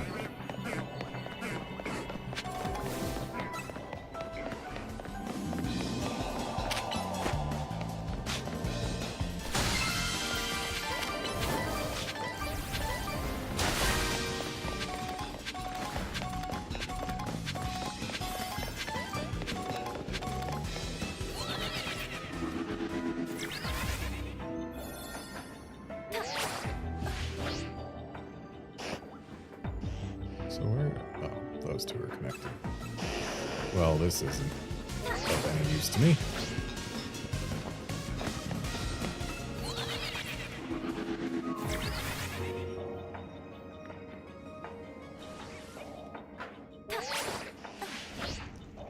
I was kind of hoping that these would be... that there would be some Holovator pair that I could use to rapidly cycle Viper spawns, but alas. Looks like my best bet is just run away, run in. Which means we can do like a couple more checks for alphas. Not a whole lot, that's for sure.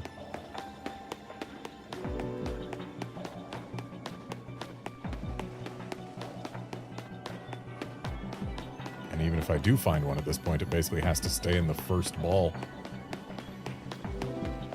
So yeah, we're just out of luck when it comes to trying to find an alpha Viper. Oh well.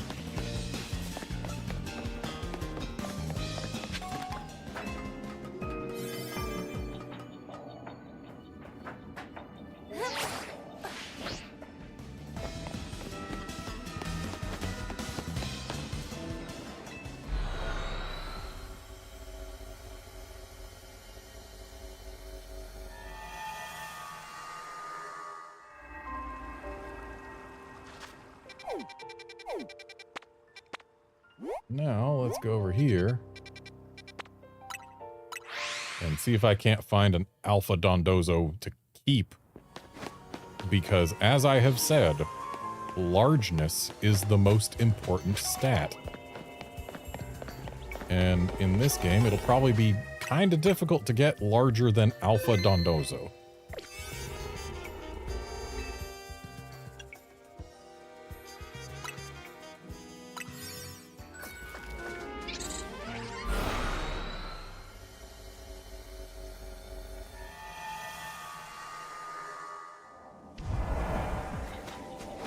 Okay, so we've got a guaranteed alpha here, given that it's given us the catch alpha Pokemon mission.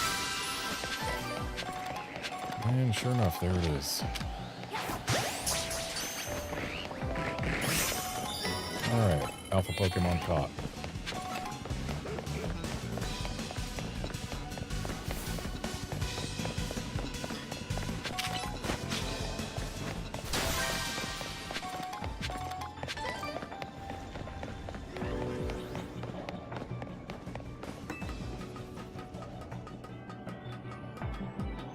There's another ball over there. Oh, there's another ball here too.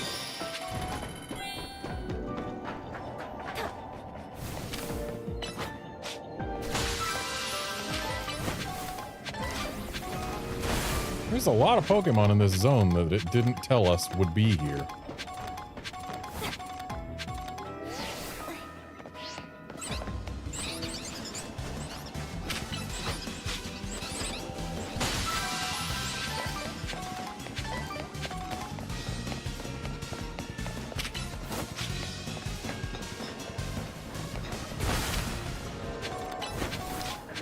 I spy shiny dog.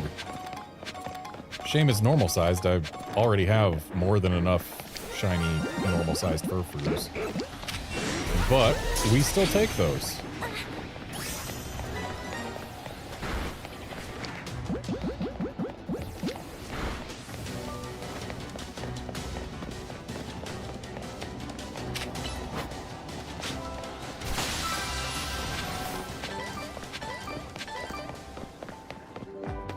And there's the Cyclizers.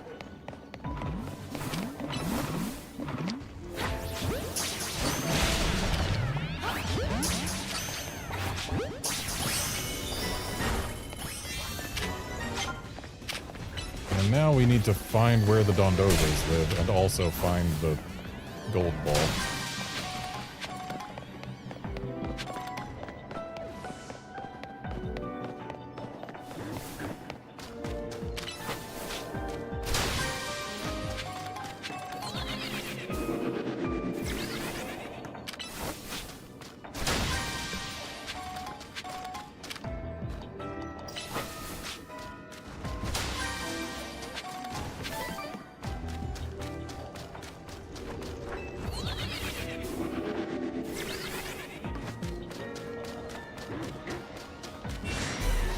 That hall elevator would probably be a pretty decent way to try and check for shiny dogs. But shiny dogs aren't what I'm here for. The thing said we could find Dondozos here. So where are they?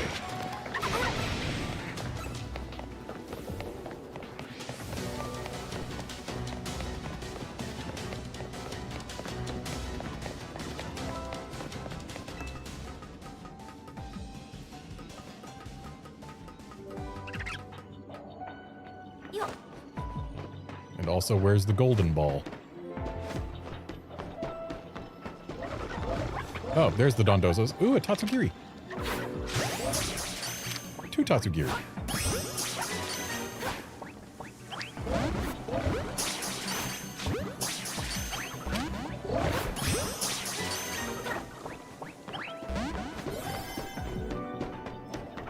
Okay, we know where the Dondozos are.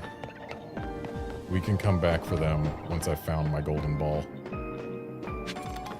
Or maybe we can't. We're losing calories at an astonishing rate. Hey, look, we found the golden ball. We can absolutely go back to them after finding the golden ball. Because I have found them. Just taking a step further away, giving them as much of a chance to re-roll as possible.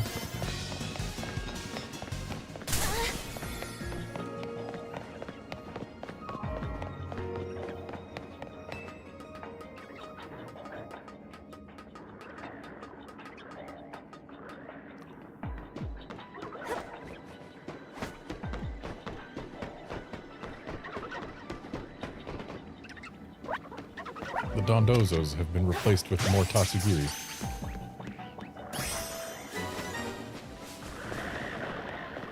Which is actually a bit of a problem. I need the Dondozo back. Because I need at least one of them for my decks. But I have got all the flavors of Tatsugiri now, so at least that's one mission squared away.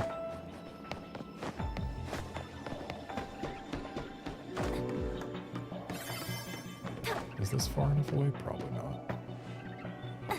I'm not going to have time to get back to the Dondozo.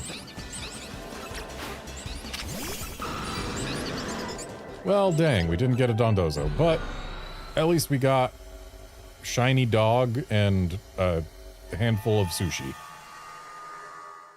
Though I would have liked big sushi, if I'm being honest. As well as a sushi chef. And am I interested in any of the other things we have access to? Not really. So, let's go to restaurant, what's it called?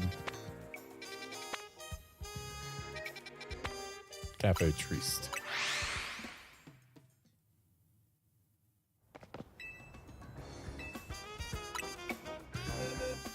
Hey look, it's a curly Tatsugiri.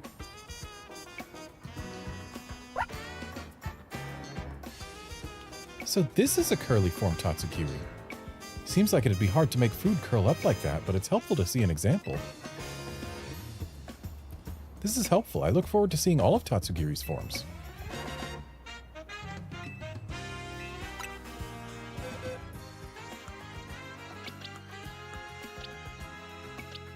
Oh. When did I get this guy?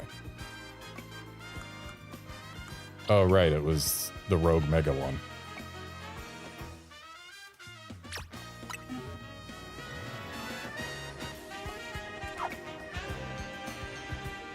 So this is a droopy form Tatsugiri.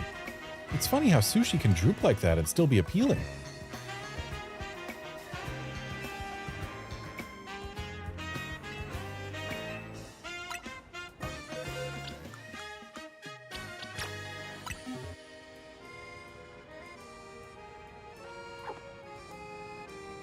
So this is a stretchy form Tatsugiri.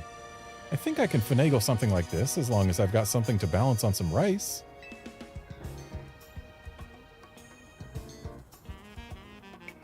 I appreciate you showing me all three forms of Tatsugiri. I think I can take a passable stab at making sushi now. Give me a moment.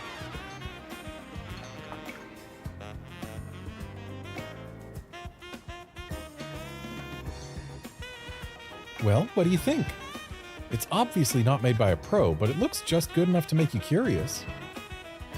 Which means it should be perfectly lukewarm seller for our modest hit menu. Hold up, is that for real? Sushi with coffee? Lumios really is gourmet central. People will try eating all kinds of things. I may not be the one eating it, but the world needs to see this. Hey, Brenda's besties, I'm back with another 100% authentic Lumios food find. This sushi coffee combo is blowing my mind and opening up a whole new world. Cafe Triste is on a whole new level, so come get on it. Bye! Whoops, there I go again. Another impromptu live stream. I just can't stop changing the world. Is she going to be some super important or not important, super influential influencer? And yep. This is it, that sushi coffee combo spot. Hey, let me get a sushi coffee combo. One sushi coffee combo. Sheesh, what a long name. Maybe you could call it Sufi? Kafushi? Too many customers. No merci.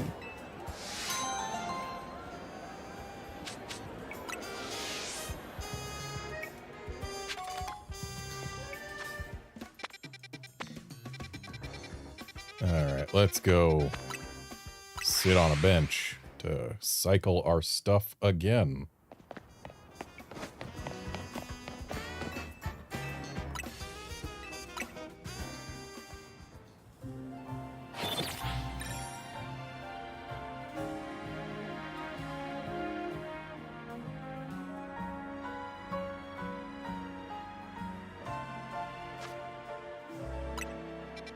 Okay, what do we got? Stuff I already got. Stuff I already got. Stuff I already got. Stuff I already got. Stuff I can already evolve to. Stuff I already got. Stuff I'm not super interested in, but maybe. Stuff I already got. Stuff I already got. I don't have Cubone or Marowak, I guess.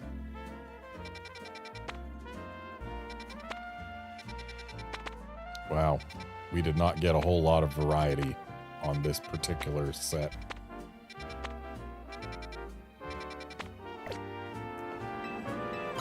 Let's try again.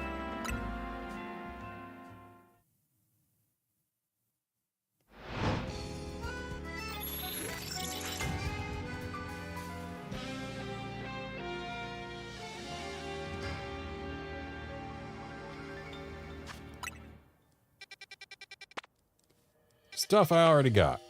Indeedy. I need that for a side mission. Hey, there's an unidentified Megastone. We got Gulpin and Swalot there. And then still standard Farfetch'd. I want Galarfetch'd. What is that? Golett. I do want a Golurk. But I think Indeedee and this Megastone are definitely the big draws.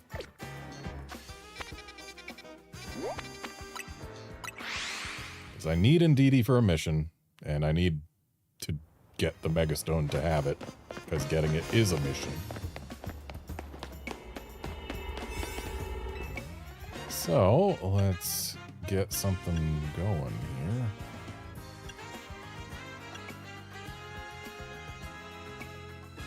Yeah, this donut ought to do fine. Gonna have to try and find both flavors of Indeedee. But hopefully that won't be too tough. They can't make them version exclusive in this game. Alright, I see both flavors of Indeedee. Turn around. I'm not even near.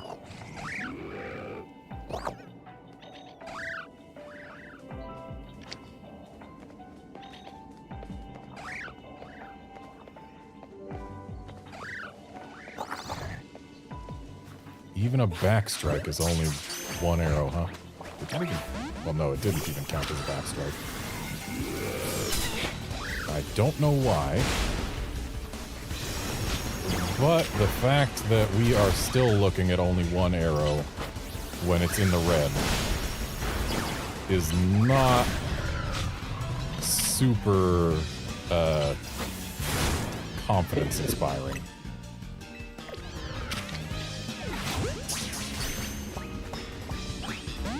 What spotted me? This Bunnelby kept me from saving. Jerk move, little man. Or woman, whatever the heck you were. I wasn't really paying attention.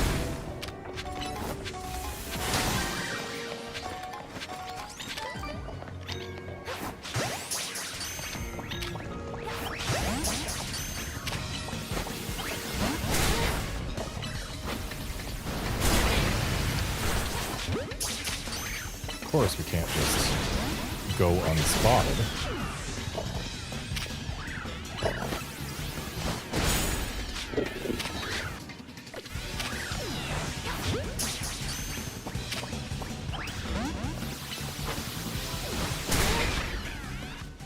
Okay, at least this Indeedee we can be absolutely certain to capture. Just a matter of when.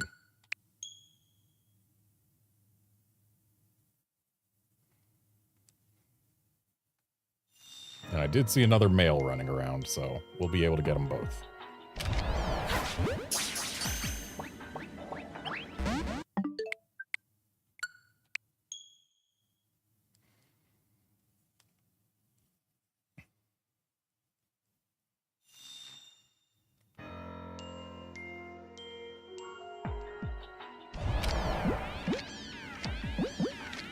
Okay, so going from 1x to 2x, we do increase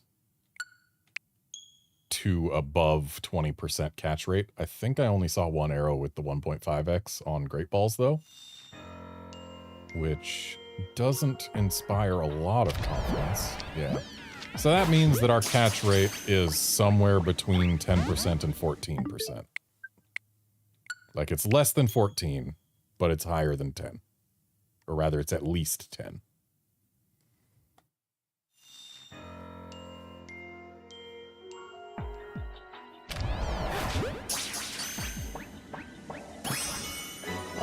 Well, I'm glad that didn't take too long.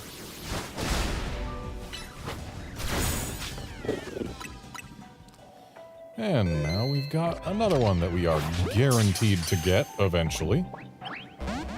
Just a matter of when. And then we will have both a male and a female, which is great. I don't recall if the Indeedee quest wanted us to show an Indeedee or give an Indeedee. Hopefully it's just show. But maybe I can check once I've got this one actually in the ball. If it is give and not show, then I might want to grab a third Indeedee.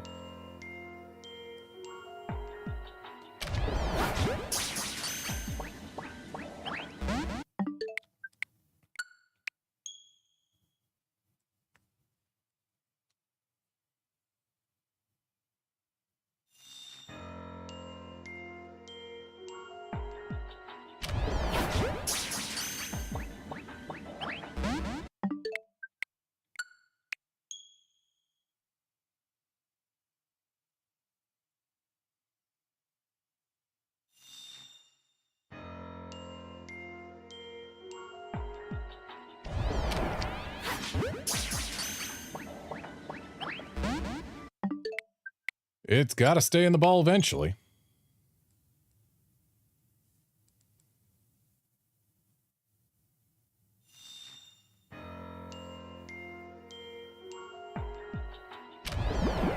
Our chance does indeed remain at least 10%.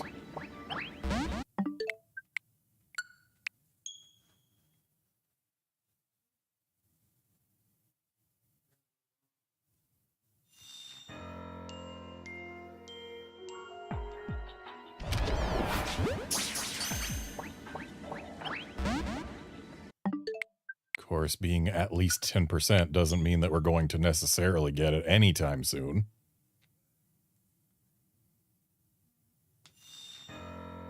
Just means we're likely to get it soon-ish.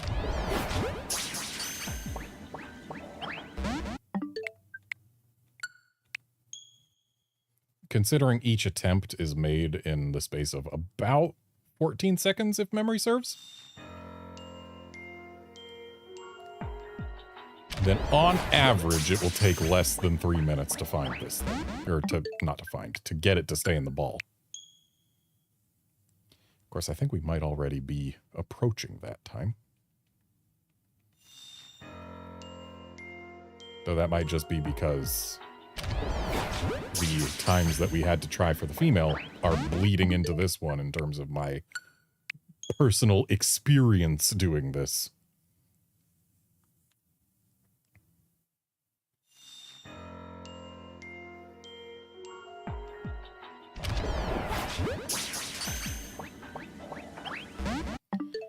They want us catching Pokemon undetected to get the golden ball in this one.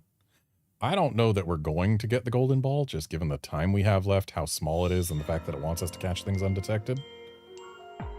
Like, it won't be impossible, but it also won't be likely, especially since I already defeated a whole bunch of stuff. Also, picking up 20 Sparklies in a small zone like this one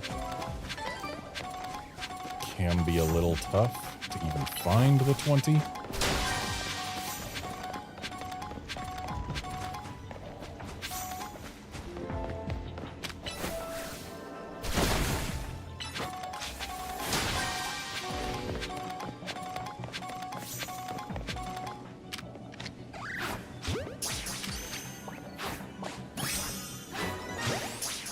Well, that's 2 undetected.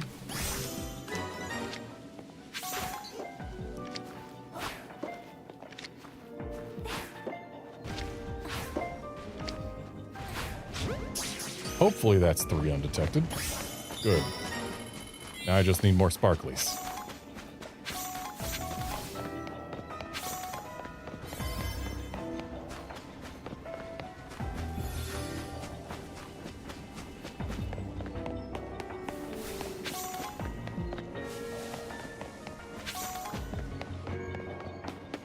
Okay.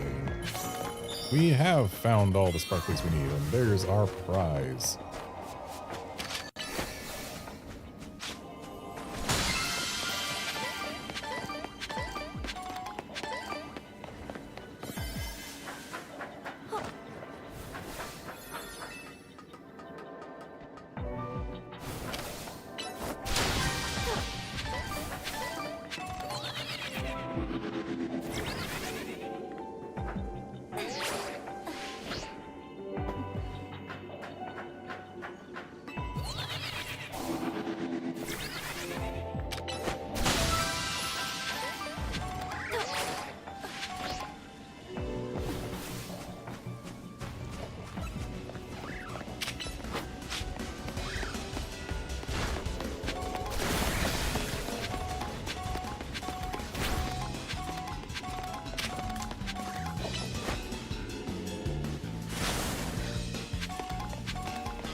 Well, the Indeedys are back.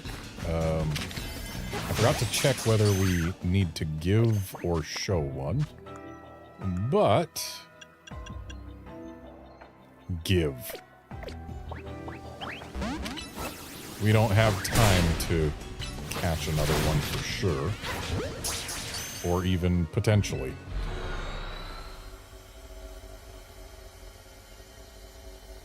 But neither of these is an alpha, and I do eventually want to get an alpha of both, so I suppose it's not going to be the actual biggest loss we've ever experienced.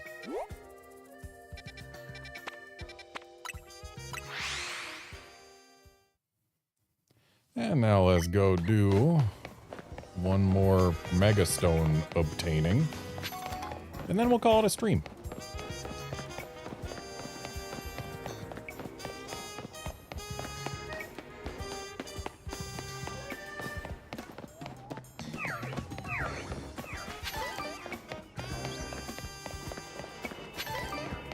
And what, pray tell, is gonna be in here?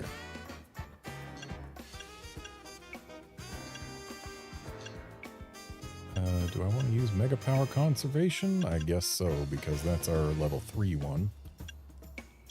So yeah.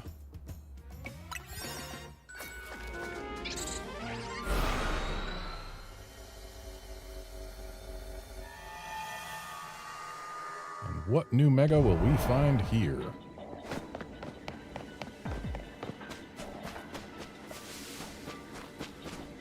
Golisopod. And Mega Evolving gives it 4 additional limbs. Interesting. Okay, so Bug Water. Raichu.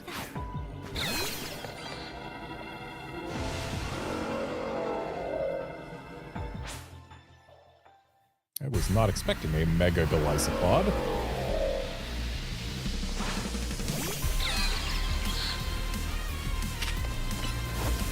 It's not a water type anymore.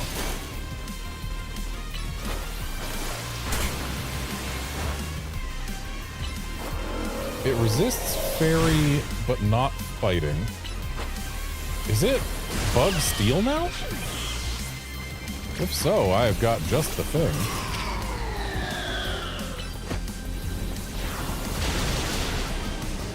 It's certainly acting like it's Bug Steel.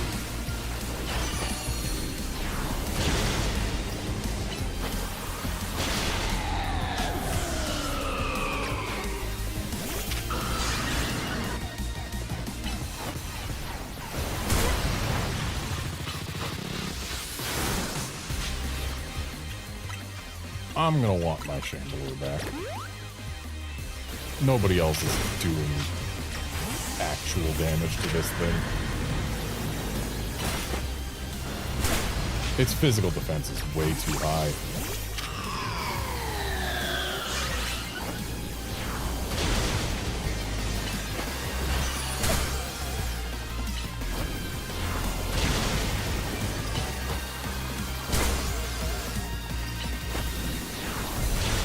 There we go.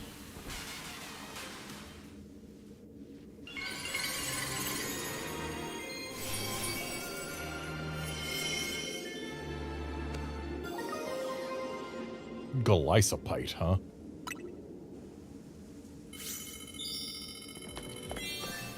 So, defeating Rogue Mega Evos for the story battles gives us a gold ball with stuff in it.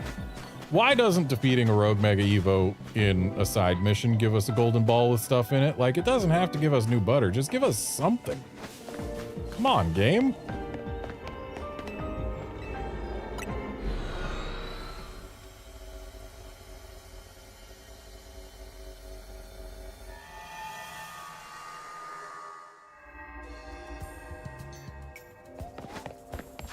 But with that, I do believe it's time to call this a stream. So thanks, folks, for dropping by to watch and chat and all that. I think I'll be back tomorrow. Yeah, probably. I can't say for 100% certain, but I am very likely to be back tomorrow for more of this. So probably see you then, friends. If not tomorrow, then I will be back on Friday. So yeah, tomorrow and or Friday. See you then, friends.